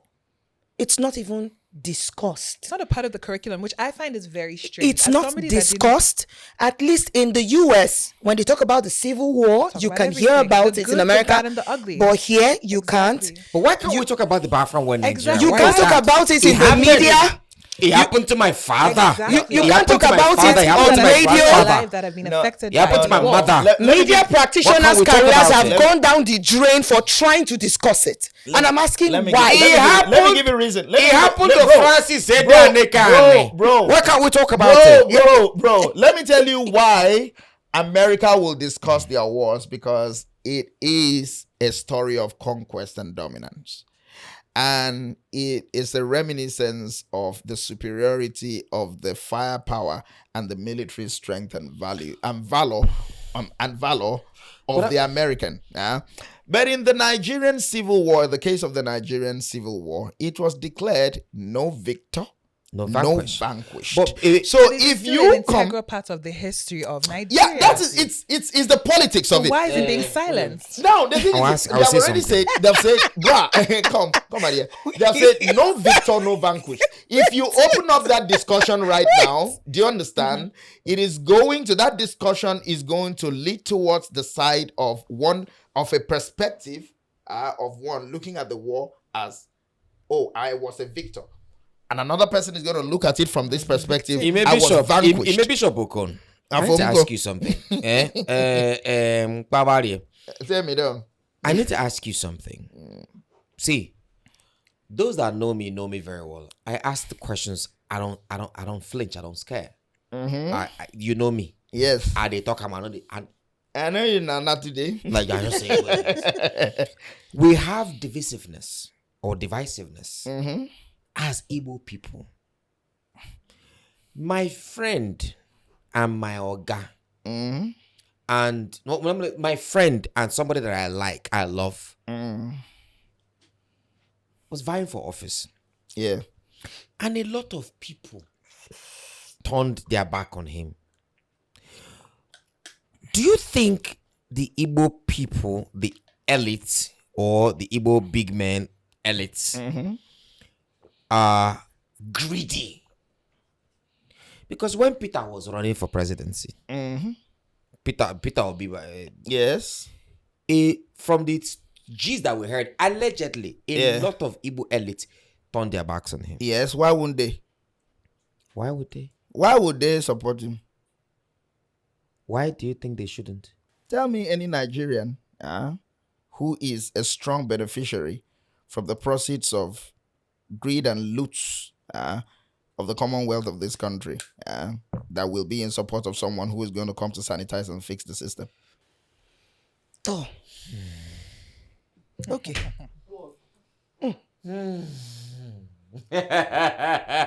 This episode. See, I'm at a point where I'm going to say this, and thank you so much for what you're saying. So are you saying that? A lot of our people The do Igbo not want to elites. admit it, Okay. that we have Igbo leaders who actually are not in position for our best interest. Until we come to the point where we can tell ourselves the truth. Whether you come from a state where they are moving to the C party or this party, at the end of the day, the leaders from your governor in your state, I dare to say, all right, are not totally for the interest of you who is from that state. Now, there's the issue of the division of we as a people. I'm saying the whole Igbo tribe in Nigeria, the different states saying, oh, Ndi Anambra don't really like Ndi Imo. That's another issue, because that exists in the West too. You have people from Ondo. Yes, now you have people from Ondo that don't like people from Ilaje, from Ijesha. But they are all Yorubas. But when it's time to unify for something political, To fight a common enemy. everybody go just calm down, put that one aside, go. But our people, even to the issue of little things like marriage, business, They don't come together. they will, oya bo oyimo, oyimbise. And now Alundi be say they marry You know, people. somebody from Ogidi is falling in love with a lady from Mbano and loving her very well. And the mother And by says, the way, oh, Oyimo, and by the way, you have we will not great- marry Oyimo. See, It's not like anything is wrong with the woman. diverting a bit from what she's saying to what she's saying. You have a great people from these parts of the eastern part of Nigeria, I have two bosses that I can say are wonderful men. The CEO of what was it? They don't pay us for adverts, but maybe this one will make and give us money. Pasabitas, great man. Mune Vintage, wonderful human being. Mune is a wonderful human being. Is it Obi Kubana? My correct guy, my guy. So the thing I'm saying is, I think the Nigerians that think that way are the Nigerians that are not forward thinkers. And those from the older generation. From the older generation. Older generation. Somebody like Obi Kubana. Obi Kubana not send your papa. As long as he's going to add value, he brings you on board. Look at, I'm sorry I'm going to mention brand. Please, Ferdinand, and please don't be angry. When he brought Odogu Bitters, who were the people he signed? He signed my Portable, friend, I guess. Brother Shaggy. He signed this wonderful human being, Portable. Zazu. He signed people you didn't think he was going to sign. Yeah. Because for him, he's a businessman. And these were the people that will help them to reach the These market. are the people that will help him to reach the market. But there are some people that will not even think that way. Now, who brings me back? I don't even understand. Like, I mean, this Obi, Obi is a very cerebral business mind. What? I mean, politics and business is like oil and cold water. They can't mix now. Why are you going to make decisions, political decisions, based on entrepreneurial gains? I want to ask you one question. Or entrepreneurial lines. How does it sink? I want to ask you, why do you think there is more divisiveness or divisiveness politically with the Igbos? You mean the division? Yes, politically. Why do you think there is? Within the Igbos? Yes, why? Yeah, look, okay. I can't make an absolute assertion in that line, okay? But I can say something with specific regards to a particular theme. All right. So let's look at Obi. Okay. Let's say Peter Obi. Yes. The political elites in Igbo will definitely not want to support it, because definitely Peter Obi is more of a nationalist than a politician. He is not their kind. He's not their kind. So the question should be, or the question is likely or may likely have been, how did this boy even emerge? From where? From where? Who in be? It could have been us. It could have been me. Yeah. I should have been the one to have this attention. I should have been the one to wield this political power and interest. I should have been the one to hold the politicals,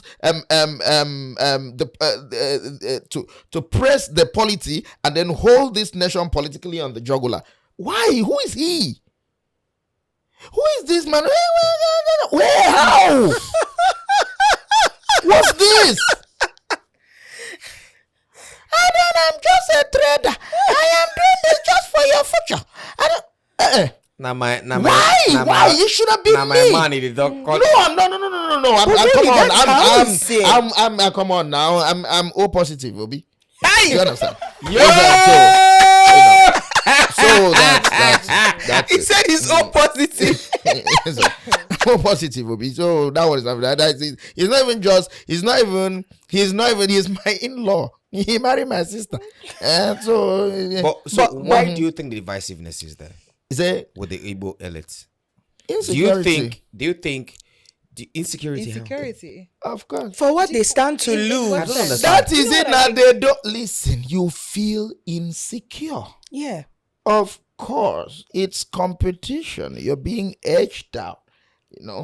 You know, I have a thought. Okay. There was something that you said earlier that stuck with me when you asked that question. You said an Igbo man would rather die on his feet than live on his knees. Yes. And I can't help but feel like there's a correlation between that spirit of wanting to lead and the divisiveness within Igbo politics. Okay.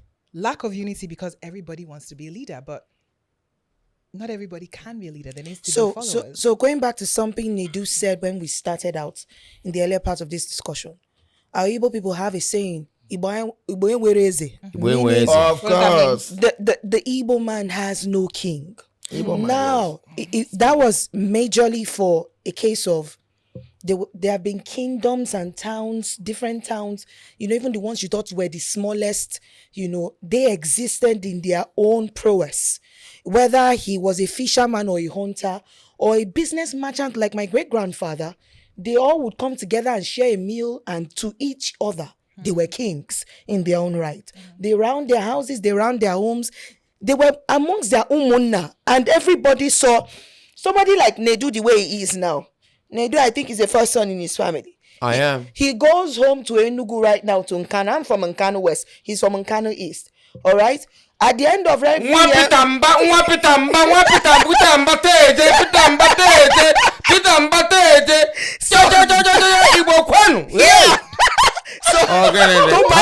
find him. Petamba is my leader. I guess we are lost here. I'm a son of Petamba. If he pay you, we are together in that. Don't worry, it's our state. But my point is, I'm sorry. He would go home to Enugu, and when they would have Meko Munna, he would have to attend as a son. The Umunna are the king's men. They have their meetings. They have, especially when we travel home for Christmas, where they get to discuss the things about community, the family, the town, the villages. So in all of these things, everybody is present. Even if he doesn't travel, he has a cousin that will say, well, for us in this side of the Ani house, actually, we don't want this. And guess what? The Igbo of that town will have to listen to watch each part of the Umunnas. Listen to what I say. That is how the Igbo land exists. So it's not a case of like our brothers in the north where, well done, our brothers, we salute you. You have figures like the Sultan of Sokoto. Sultan says, oh, everybody says, oh. You can't just come to Igbo land and just say, whoa. That's why the indirect rule did not work exactly down in the south. The indirect rule worked there, and the British policy of assimilation. Never. No. Policy of assimilation was in the French. But I'm just using that as an example. It couldn't work with us. Well, the French. So you can't just, every man is a king unto his own household. Yes. So I think the sense or this perspective or this culture of the Igbo man being a king unto his own self, a king unto his own household, is both a blessing and a curse. Why do you think so? It's a blessing because they are independent. Why do you think it's a curse? They are audacious, Audacious, yes, but why do you think it's a curse? It's a curse now because tell an Igbo man right now, go and let's have a consensus candidate. Produce just one person to become president in your region. Even your uncle in your village will run for presidency.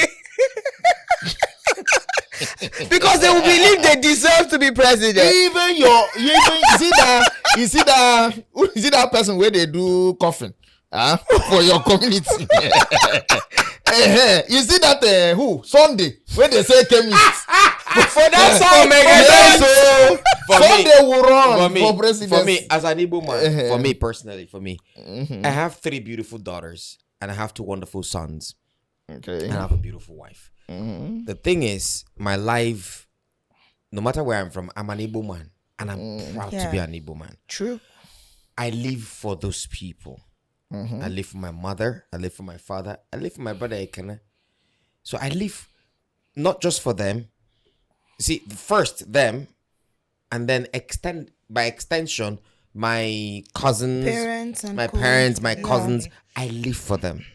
So as an Igbo man, you call me now, Chinedu, come and do this one. Or come and drag for this one. Come and do it. For me personally, if it is not going to add value to those people, I don't want it. Yeah. Because I'm not living for myself. I'm living for them. But I want to ask you one quick question. If Nigeria, one Nigeria, Akache, one Nigeria, Akache, one Nigeria. Everybody they shout one Nigeria. If Nigeria is truly one, why does the Southeast always feel like an afterthought This one go vex some people, but I'm just gonna say it. In federal allocations and appointments.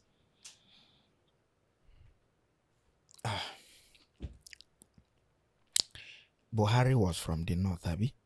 True that. He appointed. I mean, his appointments were reflective of the people in his own region, right? Yes. Jonathan was from the south, right? Mm-hmm. Even though it didn't swing to the sides or to extreme stances, right? But his appointments also were reflective of persons in his region, which is the south too. Okay. Ashiwaju, My president. our president. Our president, yes. Yes, whether you like it or not. But I That's our reality, no matter what you do. Mr. President Ashiwaju Bola Ahmed Tinubu is president, and his appointment, especially the key, pivotal, juicy, quote and unquote, appointments, Positions. and positions are reflective of his own region. Okay. You want anything done? Do it yourself. I think you've answered the question. Actually, but piggybacking off of that, can an Igbo man truly rise to power in Nigeria without betraying his people? Please ask that question again. Ask it again. Hey, Esther. Nwachuku. An Igbo man, I will answer you that question real quick. An Igbo man can rise to power without betraying his people. But it may be very difficult for an Igbo man to rise to power without being betrayed by his people. Now that's Please, can you say that again? Yeah. No, that's a point. Yes, there. but it goes both ways. It goes both ways. It goes both ways, but that's which a big means he point. cannot do it, but his people can do it. Which means he also And I can know do it to one. another person. So Ways.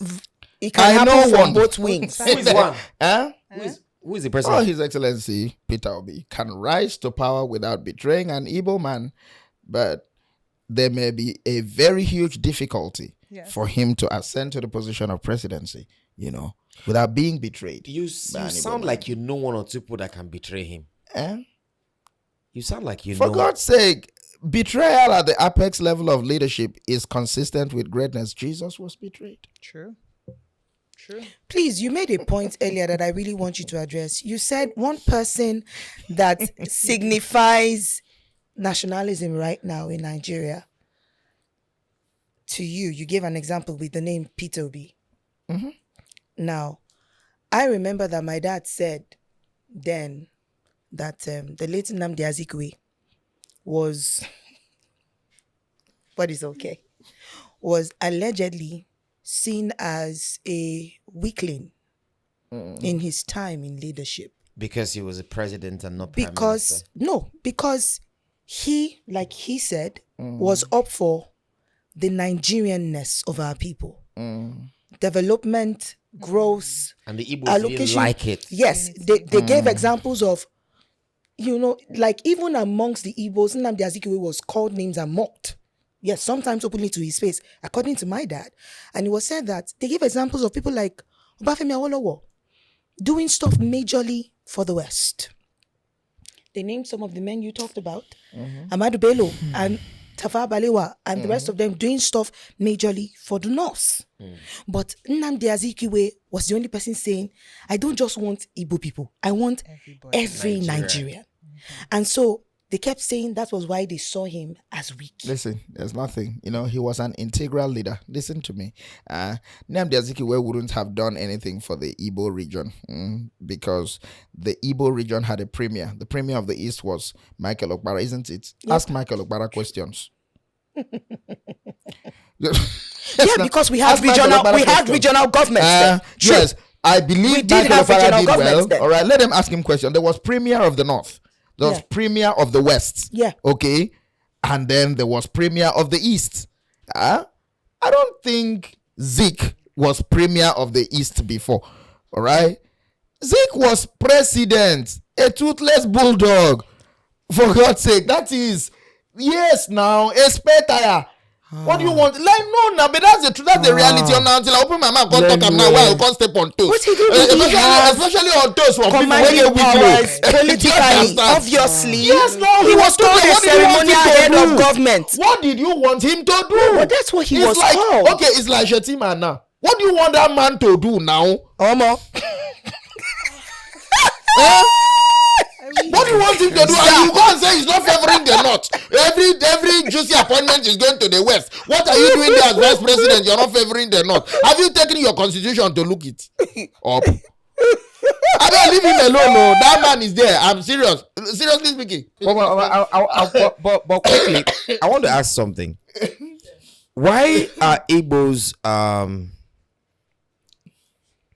seen as too business-minded when other regions build wealth? When they're building, they are too business-minded when they're doing their things.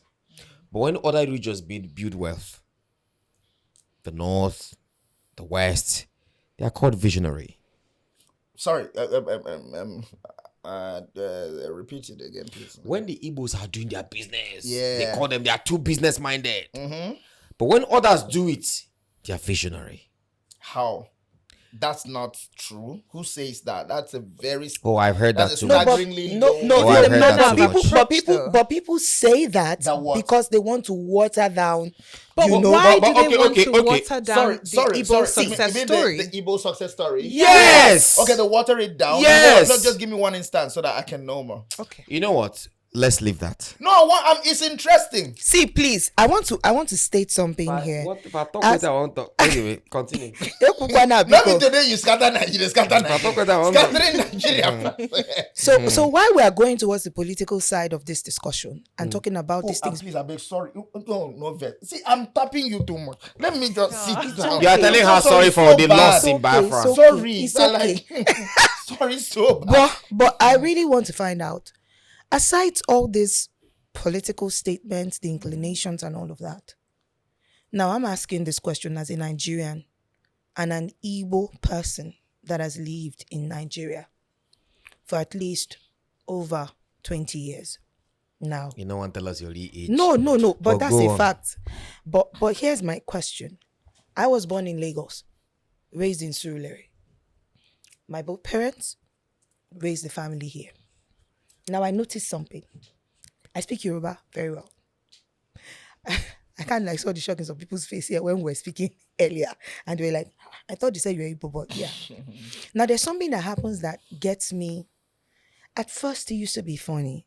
But then even when my own parents would tell me it's okay, it's like saying, just learn and adapt to it. What am I talking about? I'm in a place I'm speaking pidgin. By my look, I don't have to be told. I don't look Igbo. I will tell you. I don't really look Igbo to a lot of people. And I understand You what look like I'm a saying. market woman. will not I deceive look yourself, like an Edo person, a Yoruba person, and to some people, a Calabar person. And I know what I'm saying. So it's something that I have seen. Now, when somebody hears me speaking pidgin, we're flowing. If there's somebody else from another region like the West, Bonnie, Kilo Jele, we're talking. Immediately I pick up the phone. Mommy, Kevin, Anom Nayaba. The person goes, I'm going to Igbo ni." Oh my God. They ask me if I hear Igbo language because they don't think that I'm you're Igbo. actually Igbo. Then I tell the person, Igbo ni me. I'm speaking from my adolescent into teenage years and into adulthood. Most of the time, the energy in the room changes. Especially when there's an older person in the room. Where is the buff? In his mouth. The energy in the room The changes. energy in the room Give me changes. this thing now. Isa. The energy in the room changes. There's the, you know, The sort of oh standoff. yeah, there's some people go, oh nice, you speak Yoruba, you speak Pidgin, so you are Igbo. But there's that slight, na Igbo. So over time I used to go to my parents and say, Why is this going on? And they just went like, don't mind that person. Don't mind that person. And it doesn't change the fact, Igbo. Igbo Nnamdi Kanu. You know, my mom would praise me and tell me, forget about it. But even in the workplace, I have experienced that. Oh, don't mind them.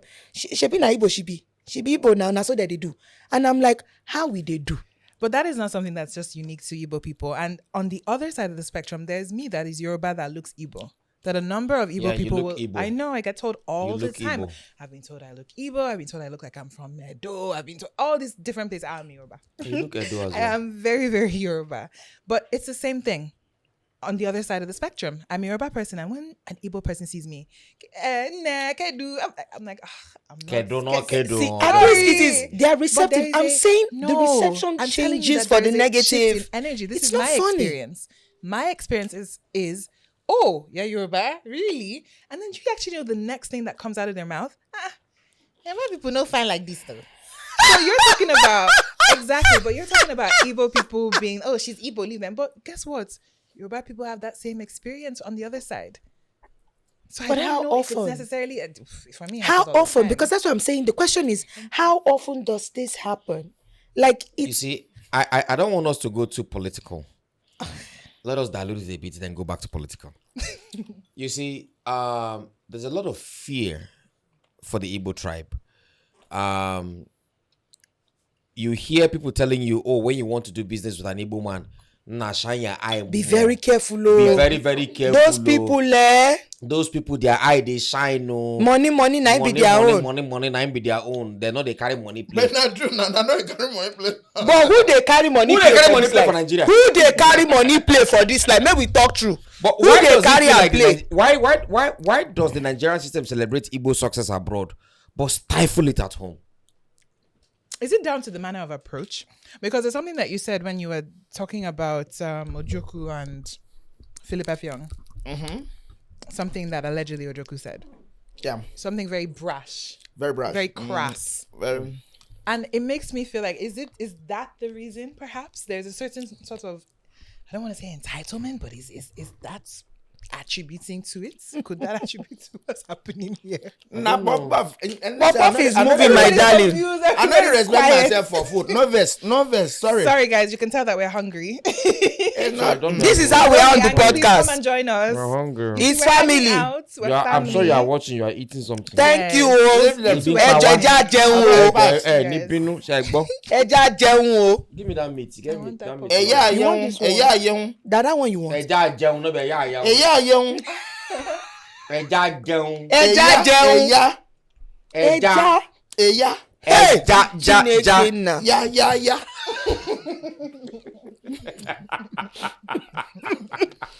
I mean, give me the meat.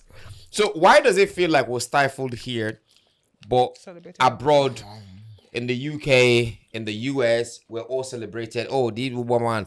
Because now, in Maryland, in the US, where I got celebrated, the only person that used to celebrate me very well in that Maryland thing is Osman Matera. Shout out to him, by the way.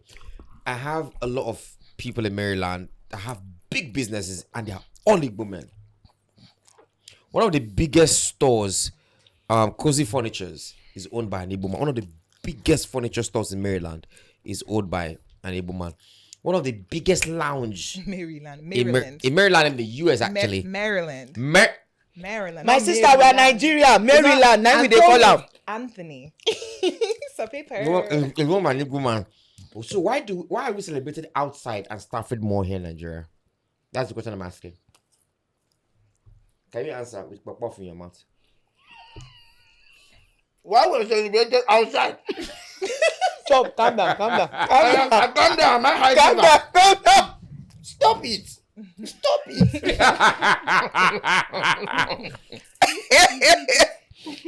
Okon, I beg. I will leave me. This time I'm going down enter. What you used to hear that damn name, eh? Okon don't used to respect himself. So when the man go come back? He may go come back when we are discussing national issue. But see, this question I want to ask you before I move to why so other people fear Igbo girls and Igbo men. Is the Igbo tribe asking for too much, or is Nigeria giving too little to the Igbo tribe? Well,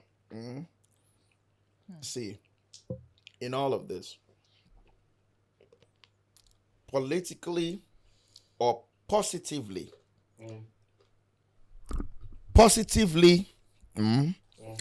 or make a positive political conspiracy to make an Igbo man president. It will reduce, if not completely eliminate, the desire, agitation for the sovereign state of Biafra. Okay. When an Igbo man is the president, it will reduce. It will reduce, if not totally eliminate the Biafra agitation. Yes, the agitation for the sovereign state of Biafra. Because it will show inclusion. Yeah, because you have expressed to Politically. them not just in words, but indeed that you have them politically included. Now, why I think it is justified for them to seek Biafra is this. This is Puff Puff. Our Puff Puff. Yeah. Abi so? This is our Puff Puff. Yeah. Okay. You take. I say, oh yeah, give me. Huh? You say, yeah, give me my Puff Puff. Not be our again now. My Do you understand? I say, yeah, give me the puff. You say, may I give you my Puff Puff? I say, which kind my Puff Puff? Nah, Is it not our Yeah. Puff Puff? You say, no, na my Puff Puff. I take the Puff Puff. I want smell them to eat. You say, I beg, give me my Puff Puff, may I take another one? Everybody take finish. If I be person where get respect for myself, if I have a whiff of human dignity inside of me, you know what I'm gonna do? Like a proud man that I am, because pride is virtue, arrogance is vice. You know what I'm gonna do? I'll say, I beg no verse. I'm gonna leave this room Waka come on, straight up. and go and get my own Puff Puff.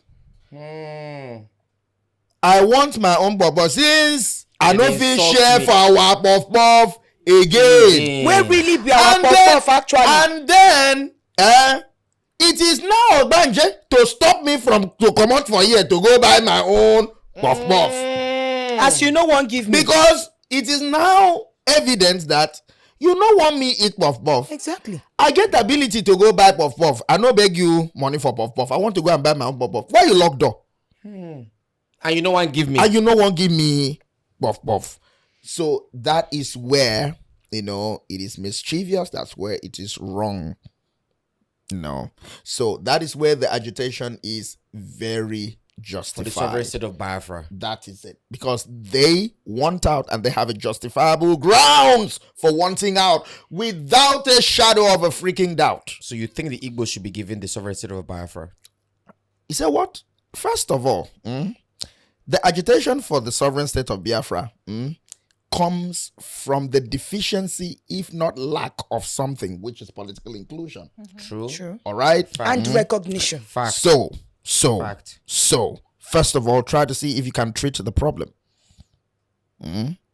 Treat the problem. The problem is hold them, call them, reintegrate them, let them have a sense of national belonging, let them have healing. All right. Let there be mutual national trust. All right. Within each other. Let us see each other as Nigerians and not an Igbo man and not a Yoruba man, not an Ibibio man. Let us have that sense of Nigerianness and elite peak level patriotism inside of us. That's how it ought to be.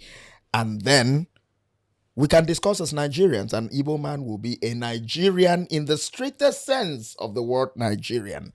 All right. And then you will see how this issue, this agitation will be naturally laid to rest. Now back to this question. Which question? This is Okon now, not him. Sorry. Now, everybody fears the Igbo man, even when doing business. Why do you think most Nigerians fear Igbo women? Well, please, I've never been a woman before. No, don't worry. As an Igbo woman, I can pass. Igbo woman, why would they use to fear you before? Why do Nigerians fear Igbo? Because they go tell you, see, there are some guys I'll tell you, Yoruba men like Igbo women because Igbo women used to ginger them because they believe Igbo women like money so much. And good life. They ginger them to make better. more money, to be better. Now, an Igbo woman will come into your life and tell you, oh, you need to do this, you need to package yourself, you need to do this, you need to do that. Do you get me? And then put you to the point where if you were aspiring to be this level with an Igbo woman, you go like this because they like more money. Is that true? I don't think it's not just a case of money. So, But first of all, is that true? partly, yes, it is. Okay. But isn't that Do just you like money or you don't like money? No. I like money very well. I'm not going to deny it. Baba, any Igbo woman will not like money. Check am. Because at the end of the day, I grew up in a house where I saw what as a man having money, taking care of your family financially, did for me as a child, did for my mom, standard of living. I saw it's today till tomorrow. As I am here as a man, you cannot come and tell me you want to do 50-50. Yeah, I as a will man, look. are you a transgender? No, as a man now. Okay. Fair You will enough. come to me and say, okay, we are going to get married and then let's do 50-50. I look at you like you are a joke. Sorry, you don't have to agree. I'm sorry to say this. I'm going to say this clearly to the camera. Do you believe in gender equality? I don't believe in 50-50. So See, if I'm with you as a man, I'm going to give you 100%. If my wife wants to, if my Mrs. A, my beautiful wife, if she wants to do whatever she wants to do, it's okay for her to do it. You get me? But it is my responsibility as a man and the head of the house and the head of the house, spiritually and physically, to take care of everything. If you want to do your own, Odabe, you can do yours. be making your money and be You get happy me? with yourself. Make your money and be happy with yourself. So that if you want to if you want to do to the family, it's okay. But just know that as you are doing it, Thank you. I will be owing you the money. Yeah. Do you get what I'm saying? But basically the truth is, dating an Igbo woman. So there's the place of money, finances. There's also the place of cultural norms. And what do I mean by cultural norms? Now, Igbo women, for example, in Igbo land by culture, if you have a child with an Igbo woman and you don't marry her, are you aware that culturally the child belongs to her family? No, leave that one. There's a question I want to ask you. Leave that one. There's a question I want to ask you. Who decided that knowing your worth as an Igbo woman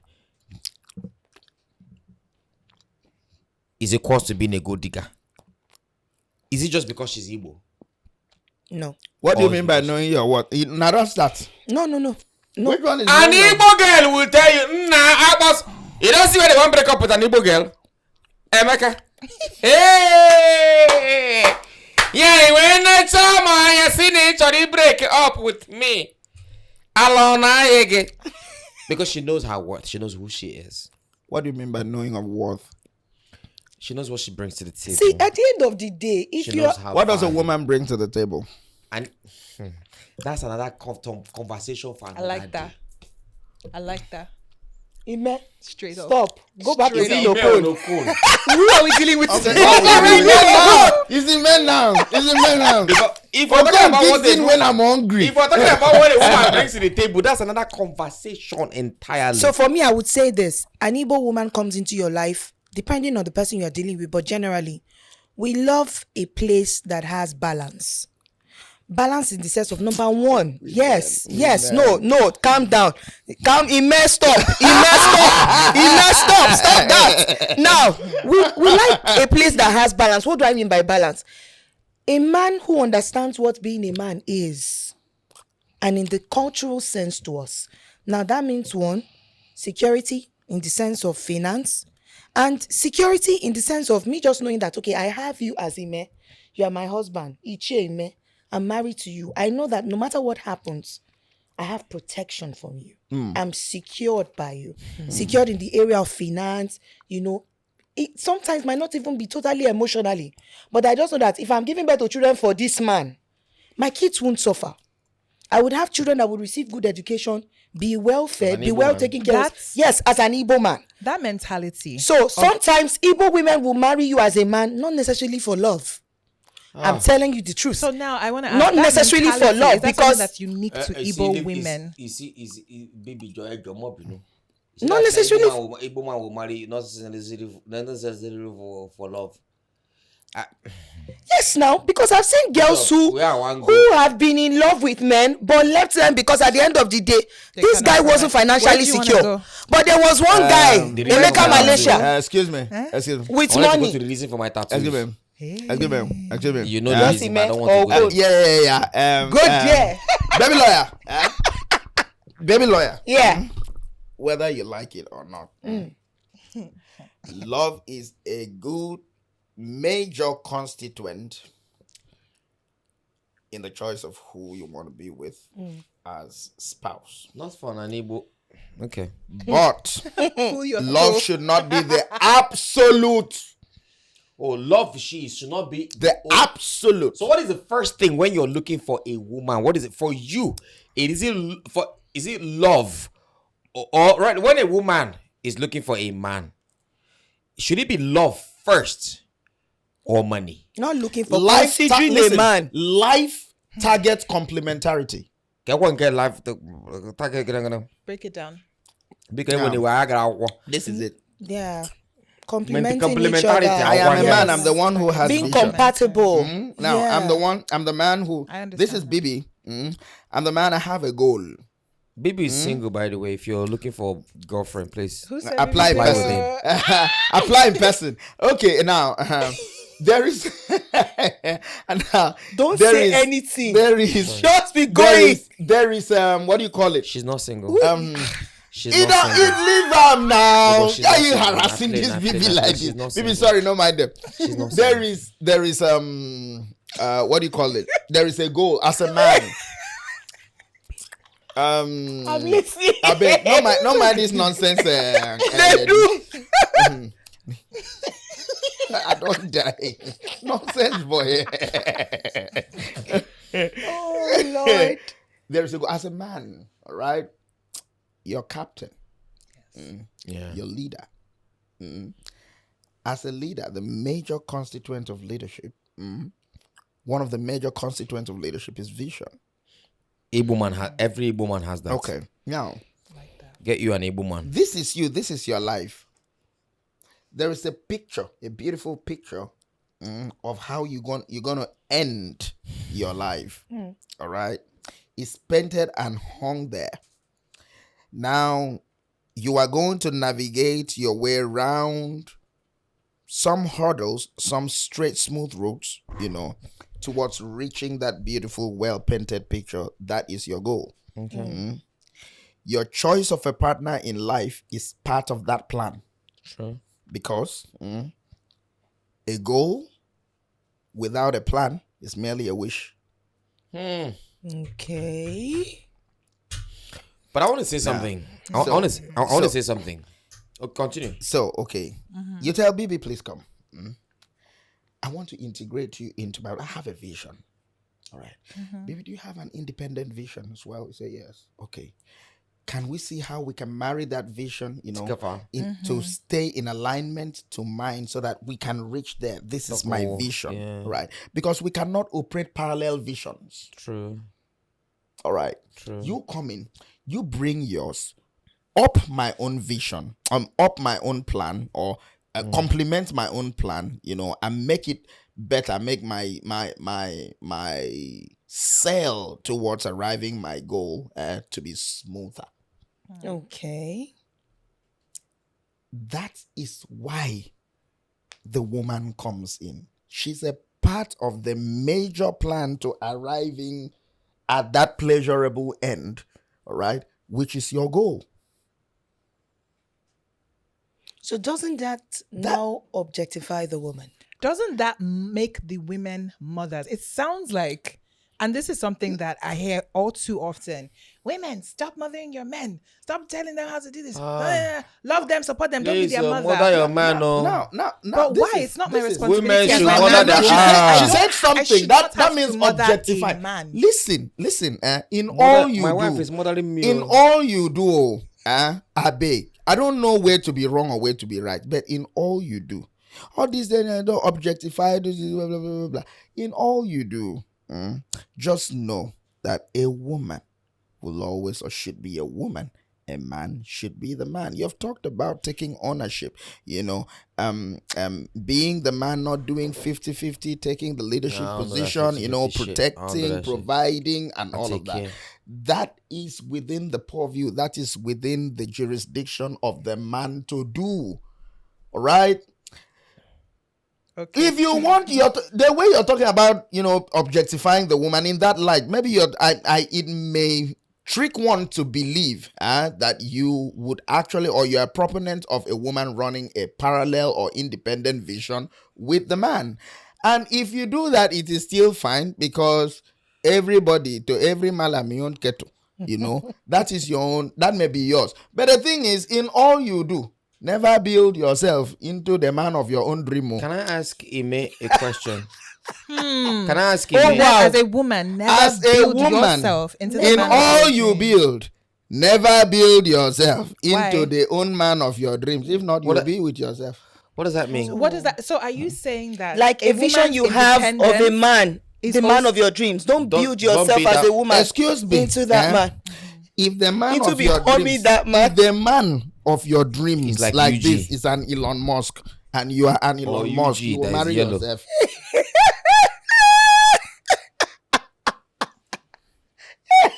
So are you saying women should not strive? Oh, Jesus Christ. Don't set me up. Oh. I didn't say that. know that? I didn't say That women should not strive to grow? No. So a woman cannot be as rich as Elon No. Musk?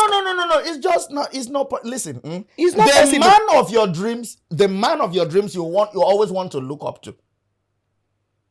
Not all the time. Oh, you want to look down on. No.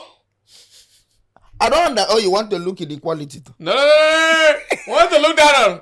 So this is what you're working You with. always build you want, yourself into the a man real of your woman. dreams. Let me tell you the truth. A real woman will always bask under the wings of the leadership of the Of a man. man. My wife backs under. Do you understand? My wife backs under my leadership. She takes solace. Baby, don't even look I at want it. you- Don't- I want see. to throw this at him so bad. Why? What did I do? Because I'm celebrating my wife. Say my wife is my leadership. Baby, Baba, if I don't celebrate my wife, who will celebrate my wife for I me? wonder. Nobody will. Oh. Nobody will. Baby, that is the man. You mean a woman? You in all honesty, like this? Do you want to be? You want to be greater than your man? Of course not. That is it now. The pleasure. doesn't You mean that I feel would- more pleased. No. But with within that being you. But said, I that want to doesn't be mean I as would great not as God stifle- wants me to be. So I will what not if God stifle I said want I'm to going ask a question to Ime. What's your definition of greatness? Sorry. Eh? Yeah. No, I'm sorry. Listen, greatness. Let me tell you. Let me What's tell you your what great- definition? Let me tell you what greatness is. don't go far. Let me tell you what greatness is. Greatness is a woman, all right, who has her fingerprints indelibly etched on the success story of a man, okay, who loves her, okay, respects her, Can I adores her. say Do something? you understand? About this relationship thing? I think, I don't think it's about tribe. If you ask me, it's not about tribe. No. It's about who you connect with. Yes. No, Individuals. it's about individuals. The truth is, But there's also historical facts. So. yes, no doubt, there is historical fact. As an Igbo man, but the thing I can tell you, I'm an Igbo man. I'm proud to be an Igbo man. From Enugu State in Kano East, Uboka Wawa, Isiugwe.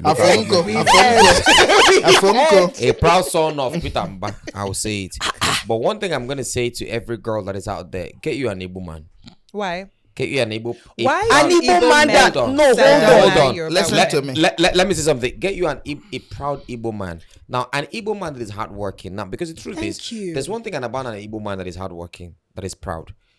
Every Igbo man wants to see. An Igbo man can wear slippers, You know where my mind they go. but as long as his wife is driving Rolls Royce, that's what that matters to him. See, But now my question comes in. Hold on. I never. Jide, go to your question. Ma rega aka. Jide, go to kankucho okwu na-ekwu. An Igbo man can wear t-shirts as long as his wife and children are wearing the best designers on earth. I'm telling you, going to the best schools, See, let me be honest with you. living well. Bishop, you know me. You know my guy. Of course. You see, the cars that I have, it's not for me. It's for my wife and my children. I want my wife to be able to enter that Benz, drive to that place and say, this is me. Do you get me? I'm under my Wunye husband's Nedu. wing. Do you get? I mean, no. Well, she can't say she's Nedu's wife. But not She's, if I appoint. she's gonna be who her friends know her. She's gonna get to that range, get to that, that Lexus and all that. And I'm like, this is who I am. I am okay.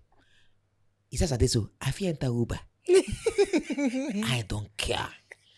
That is an average Igbo man. Yeah. But that's not mean that there are no other tribal men That are doing the also same that are not way. doing the same Absolutely. thing. They are there.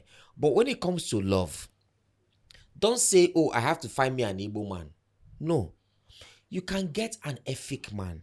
You can get an Ibibio man. Like my guy. Sorry. Wait first. Wait. Now, see, talking about the Igbo man and his perspective to care and provision and protection of his family. I believe it should be what constitutes the sense of responsibility for any man to inject service, okay, into family. True. Because the moment you are married, bro, the moment you're married, as it is right now, as I be so, my life is not for me. See, that's one thing you need to understand. The moment you are married, your life is for your wife and the children. My life is not for me now. not. Do you understand? My life is not for me. Ah. Now, it is a life of service. And in that service, I will retire. So it's a good man You get- thing. It's not about where you're from. I yeah. don't think So I am going to take punishment right now. I may wear flip-flops. Okay. I may enter commercial Ubers. Vehicle. You understand? And Okay. name them. Okay. And my wife and kids will have affordable luxury. That's all. You get, because my own life. Do you understand? You know they exist anymore. What I take them is take pleasure and give me your pain. That's all. Wow. Do you understand? As I did so. Yeah. Just like he said. Take pleasure and give me your pain. pleasure. Give me I'm supposed, because I am built tough. I have a chin of steel. I can take those shots right now because I have fire in my bones right now. Okay. There will come a time, my little girl is going to grow into a grown woman. Do you understand? At that point in time, I've chilled. I am a retired man. So I'll tell the mother, Mama, come, let us go to Haiti. Do you understand? Let us go to the Yes, Bahamas. let's go here. Let us Let's go go to to Bahamas. Seychelles. Let's go there. Seychelles. I don't care. At that point in time, she is some other person's responsibility. True that. Now, let me tell you. Let me tell you. Do you know the symbolism? At that time, you have raised that to a certain Yeah, standard. of independence. Trust Yeah. her Do you judgment. understand? I pour out all I am. Wisdom into Pro her. Max into that child, make her a hybrid, improved version of this Okon thing that is seated down here. All right, and then he goes out there, becomes a very different breed of a human being. You understand? 5 times, 10 times better than the father was. Do Exactly. you understand? Carries the torch, to the next generation. And now what do? When you walk your daughter down, like I have girls. When you walk your daughter down the aisle, you know why it's emotional for men? Because it's symbolic. It's symbolic of an older lion passing the torch to a younger lion. Oh Lord. Wow. Very soon the sun is going to set on me. All right. But nigga, I trust you. All right. Oh, you better make me continue trusting you. I trust you. This is my daughter. I have never at any point in time ceded the responsibility of provision and protection, unconditional provision and protection of my daughter to anybody. Now I'm trusting you with this. You better not fuck me up. Hell. I see. Okay. You see what you just said? Okay. I have 3 beautiful daughters. Don't do that to me. Don't mess with me, bro. And then I pass the baton to you. At that point in time, I'm like the chairman of a company that has retired. You're now the managing director and CEO now. But you run my daughter, yes. But you're there. That is the truth. I'm just there for advisory reasons. I'm watching until the day I die. And when you do that with my daughter, I'll fuck you up. Period. I'm sorry. Oh, my say don't hurt my daughter. Oh, but I say I will come at you with the most malicious tactics I know in life. Cut it out. I don't want to think about it. Let me tell you something. Sit down. Don't cut it. I have 3 beautiful daughters. Nobody hurts my daughter. No. I don't want anybody. Listen, whoever is going to be with my daughter in future, I beg you in the name of God or in the name of any other deity you so hold sacred. Please, I beg you. I'm telling you. Now I'm getting emotional. I'm going to start speaking in the video. That's the truth, though. Don't hurt my daughter. I will come at you with every malicious, and nobody should make me do that. I mean, I'm very capable of. I'll hurt you. I like that. I have just like he said. You see, nobody should. Nobody. I won't. No, because that's why I don't. I hate and love girl children because it's gonna put me under too much of pressure. It's okay, man. It's okay. If you're not a father, you will Jesus Christ, man. You have to be a father. Trust in the way you have to be a father. Yeah, first that's of all. it. Because there are so many shitty men out here now. There are. That's the truth. There are. There's so many shitty men. So many shitty men out here. Seriously. There are. A lot of shitty men out there. There's so many shitty men out here. Look at the men standing up. Look at the men. A lot of shit. I'm shook. No, baby. baby. Let's be honest. Wow. Forget about Bishop is my friend. There are a lot of shitty men out there. There are. I see them every day. Every day. See, he has 2 daughters. I have 3 beautiful daughters. I have K. I have P. And I have Z. Wonderful. See, Baba, I will commit murder. I'm not a violent or aggressive aggressive. Yes. But if my daughters, I'll commit murders. My sons. I don't need to be about. I have 2 sons. They can take care of themselves. Right. Do you get me? They can take care of themselves. But you see my girls, I'll keep for my girls. But anyway, let's move on. Ime, this question is for Ime. All right. Not for Okon. Okay. If unity, this is back to Nigeria and the Biafra state and the Igbo nation, which I'm part of. The proposed state of Biafra, not the Biafra proposed state state of Biafra and the Igbo nation, the Igbo tribe rather, that I'm part of. If unity is non-negotiable for Nigeria, unity, one Nigeria, is non-negotiable, why is Igbo dignity still negotiable? Why is Igbo unity still negotiable? Well, I don't know of the second part.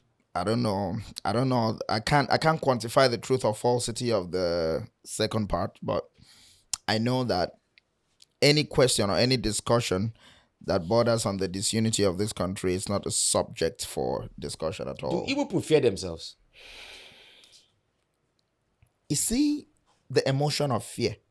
I believe it is the king of all emotional vices. everything we do in this life is a function of fear. So which means fearing an Igbo person is a natural thing. Everything. You, as you are now, you're here because of fear. Am I? Yes. Why is that? You're afraid, Afraid of what? I'm not afraid of anything. You're afraid because if you don't do this, to give yourself another stream of income, you may go broke. Nah, I'm not gonna go broke. Go other businesses. I'm just doing this because, well, it's part of earning. Yeah, more. okay. If you don't do that, it may take another feather off the plume of your happiness. It will make you less happy than you used to be. Do you understand? True. So, Fact. okay, if on that grounds, okay, is fear. Fact. All right? Fact. You choose not to do it, could be as a function of fear too. Yeah. That's the truth. You get married, fear of being or dying Single. lonely. Dying alone. Yes. You divorce, fear. Of being being lonely. fear. They don't know What kill is you the for truth? house or You poison. or poison or something. Okay. You buy a car, fear of not being adjudged someone who doesn't own a car. You don't buy a car, fear that if I buy a car, I may not need it. I may financially, maybe I may misappropriate my Or funds. evil spirit if they look but bad belly people feel they look me too much. That is the truth. If you won't send you accident. You gain, Accident. everything you do is fear. You are stingy, fear. Of growing broke. Because if I give and give and give, I may outgive myself at the end of the day, or I may give a witch who will use it against me. All right, you're generous, fear. If I don't give, They'll call God me may stingy. not. God may not hear or answer my prayers anymore. Do you understand? You're born again, fear. Hellfire. Fear. That's the truth. Say, fear is in the center of everything that we do. Oh wow. I agree. The way you have said it now. Oh wow. Bibi, you wanted to ask a question. Going back to the topic of relationships. Okay, talking about relationships. Do you understand? You propose to Bibi. Fear. Of if I don't propose to her, some other person will beat me to it. You don't propose to her. Fear. If I propose to her, what if she turns me down? Baba, Lord. So I'm just saying, fear is in the center of is the mother of all emotional vice. True that. You that invest That's in your true. business, fear. Fear. I noticed, going back to the topic of relationships and love and whatnot, there is something that I see. I see all too often Yoruba men will go ahead and marry out of their tribe. And oftentimes they will marry Igbo women. And the marriages seem to be happy and fruitful. However, it's more rare to see an Igbo man marrying outside of his tribe. I married a Yoruba woman. It's rare though. And It I'm doesn't happily happen married. often. My wife is a wonderful Sorry. person. It is rare to see an Duh. Igbo man marry out of his tribe. Okay. It's not rare, like very rare. But my wife is not Igbo. It's not rare, like very rare, happen so often. Just say it maybe it's a little uncommon. Well, But okay. Igbo men may not marry outside their tribe in Nigeria, but as far as interracial marriages are concerned, As far as interracial marriage is concerned, Igbo carry number one. Forget An interracial. Igbo man will marry a woman from Tanganyika, that is a the country truth. I've never heard of. Forget interracial. An Igbo woman, an Igbo woman. Have you heard of a country called Betrayal? There's no such country. Forget interracial though. Looking at right here in Nigeria, why is it uncommon? Let's not Fear. call it rare. Fear That of other Igbo- tribes. What is that fair? What is Because the fair? the truth is, our answer, the truth is, I'm a Igbo. I go. Can you go? Nyamere. I think there's this fear of the Igbo tribe. I don't know. I don't have the proof.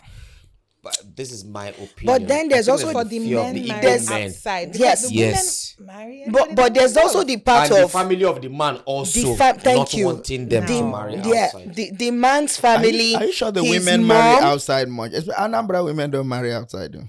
Not Serious? now. That they marry now. I know. That they marry them I now. know why women they marry So I now. hear. That they marry them I outside know why women they marry now. now.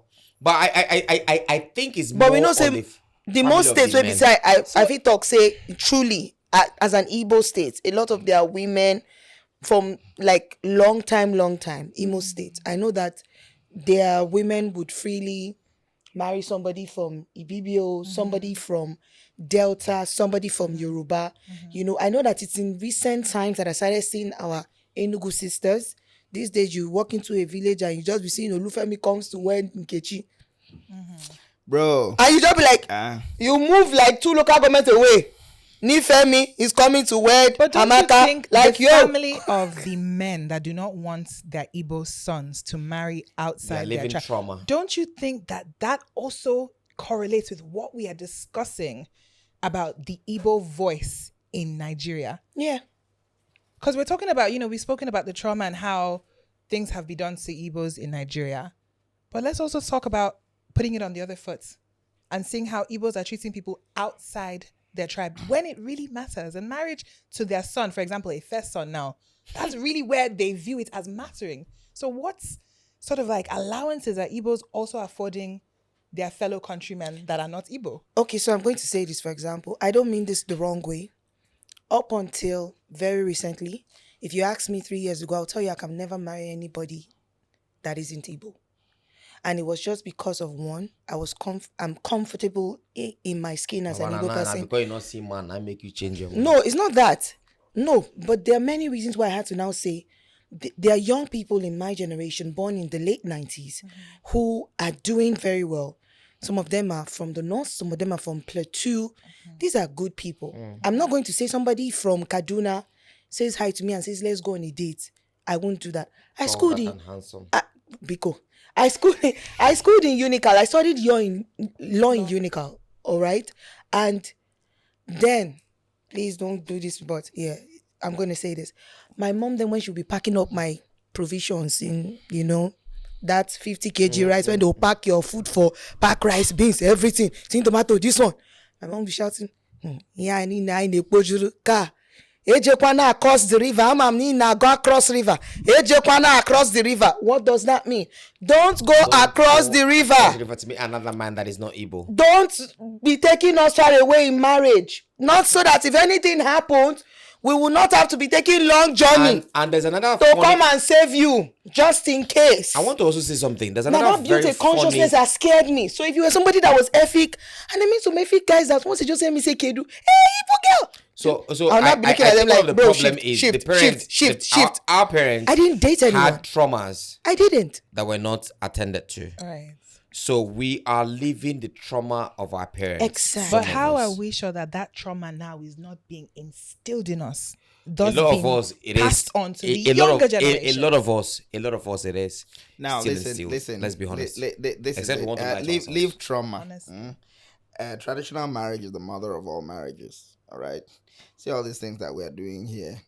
Say wedding a color, white wedding. That's it's a farce, in my opinion. All right. Traditional marriage is the mother of all marriages because marriage is cultural. Yes. Sure. And it makes more sense if you marry within your cultural climate. Yeah. You marry within your cultural climate because you're not going to get into too many compromises and then you feel emboldened. All right. Like now, okay, I'm Yoruba, you're Igbo, for instance. Okay. Every time you be prostrating, I'll be asking you to prostrate to my parents. You feel that your parents are coming visiting too much now, and it's increasing the number of times I'm prostrating. Do you understand? Because you are making compromises, huge compromises over things that you Wouldn't you ordinarily Would you normally ordinarily not wouldn't do. have wanted to do. But if it is an integral part of your Culture. Upbringing. culture and upbringing, It's you will do embedded it in you. effortlessly. Yeah. All right. So that's what it is. But the truth is, in all you are saying, I will tell you this for free. You want to choose a spouse? Take a plane. Take what? Take a plane. Plane. Yes. Or get into a car and drive yourself to Akwa Ibom. Why? Why? You see, baby, when you get yourself a good Akwa Ibom man, Emphasis on good. yeah, because they are I'm an objective person. Emphasis I on don't know, do you understand, good. but in a scale of 1 to 10, 1 being the least, 10 being the highest, at least we have 8.5 good ones out of 10. I know of a fact. Yeah, we are content. All right, we are not overreaching. Baby lawyer does not look convinced. She said, Yes, we are content. We're not overreaching. Do you understand? We know they do pass ourselves. We don't steal. Okay, we don't kill. We don't. Our propensity to violence is zero. If very little, if not zero. That is the truth. And now, when you get yourself an Akwa Ibom man, he will love you like he invented love. He will love you like he invented love. Yes. That's the first. That's the first. I've never That's the heard that before. And when you get yourself an Akwa Ibom woman, Akwa Ibom woman in the other room. In the other room. Unami God. Unami God. If you know what I mean, there. He's like an mafia in my You know what you are? Equated. Moving on. Editor, don't put down. Moving on. Please put it. Go on. Final question. Final question. Oh, yeah. Now, the thing I want to say is the topic for this episode, second episode. I'm glad that we had this second episode. A lot of clarity has come, on this particular topic. Those that are Igbos can understand where the whole thing started from. Those that are not will understand also where it started from. But the thing is, we are all Nigerians to start with. I'm first an Igbo man from Enugu State, from Nkanu Isigo, Bwakawawa. That's where I'm from. Nkanu West here. Nkanu Oh, West, you Nkanu bad, East. oh, I bad. am a proud son of my Straight father. up. A Now- proud son. But now- the thing is, first is, you're an Igbo man, then you're a Nigerian. You're a Yoruba man, then you're a Nigerian. You're an Efik man, you're a Nigerian. You're a Hausa man, then you're a Nigerian. Whatever we need to do for the unity of this country, for us to get better, we must strive towards it. together. Together. Not, it must, because if not only you one, you're not going to stay in Nigeria. If not only Hausa, you can't stay in Nigeria. If not only Igbo, you can't stay in Nigeria. If not only Yoruba, you can't stay in Nigeria. If not only Efi, you can't stay in Nigeria. If not only Kanuri, you can't stay in Nigeria. So we have to come together to make sure. And there is something that Ime, not Okon, said. Can we have a sit down and talk as a people? We need it, actually. it. We need to first of all acknowledge the history that has gotten us to where we are so Yeah. far. All of this sweeping it under the rug is not working anymore. It has People never, are tired. and it will never. The pain, the wounds have not healed. The pain is still present. From this conversation, I have learned, as somebody that wasn't raised here, I don't know not much about the history. I have learned so much, and it is so unfortunate and it's so sad that this kind of information is not being passed on in the schools, because irrespective of whether or not there was a victor or vanquished, it is still an integral part of our history. Of course. And you know what? We took something that is more or less like a sub, all right, and deliberated on it, engaged, and then made moves for national reconciliation. True. That was the Oputa panel. But nothing came out of it. Well, at least to some fair extent. But we people still got vented. some information. And there were Yes. people who could say What's so. wrong with the information? That's my question. No, though. no. Regardless, regardless, It no. got out. Yeah, people It got out. You're not gonna have 100% success. All right, but attempt it. Okay. Yeah. How were you hurt during the military dictatorship? Right now we have a democracy. Right, for our democracy to thrive, you have to throw away the spite, you throw away the hurt, the hate that you transited with from the military junta to civil rule. Now let us have an avenue where we talk, vent, and see how we can inject some reconciliation. I agree with this because in the Alright. side Oputa panel was when we even got to discover that what was called the Igbo coup was not only executed by Igbo military officers. There were Yorubas who were part of the team. No, who did this. they Yes. were Yorubas. Only 3 people cannot go like a commando Exactly. and do that now. But it was just always called they Igbo coup, let the coup. like it was just all Igbo people that came together and So did which that. means it was the people that wanted to drive a narrative that Exactly. painted it that So way. until the Oputa panel, many people didn't know that. I want to say a special thank you to every one of you that has watched this episode for today. And huge thank you to my brother, my friend, a father, a wonderful husband, a wonderful boyfriend, Our guy. Ime Bishop Okon. Okon Legacy. I'm a wonderful boyfriend to my wife. Wonderful boyfriend to the wife. Very handsome man. Ime Bishop Okon Lagos. Thank you for coming, my brother. We appreciate you. I appreciate you so very much. Please follow us on all our social media handles, and we hope that you've been able to get a bit of clarity on this set topic that we've talked about today. Please, wherever you are in this world, are you in the UK, you're in the US, you're in Canada, you're in South Africa, you're in Kenya, as long as you're a Nigerian, whether you're Igbo, Yoruba, Hausa, being together is all that matters.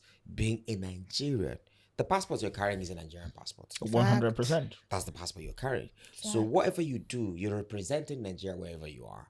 So anything you need to do for us to have peace in this country, let us do it. And let's have peace. And you see that sit down talk we need to get, we got sit down talk. Yeah, 100%. That's So right. that things go better. Until the next episode, there's a wonderful, I'll say this is a wonderful second episode, right? Let them so. you add them that there has Very to eye-opening. there has to be peace because there has to be a Nigeria for us to be Nigerians. There has to be a Nigeria for us to be Nigerians. Love that. Until next episode, have a wonderful evening. Peace before you sleep. Have a good night. Bye. Sell.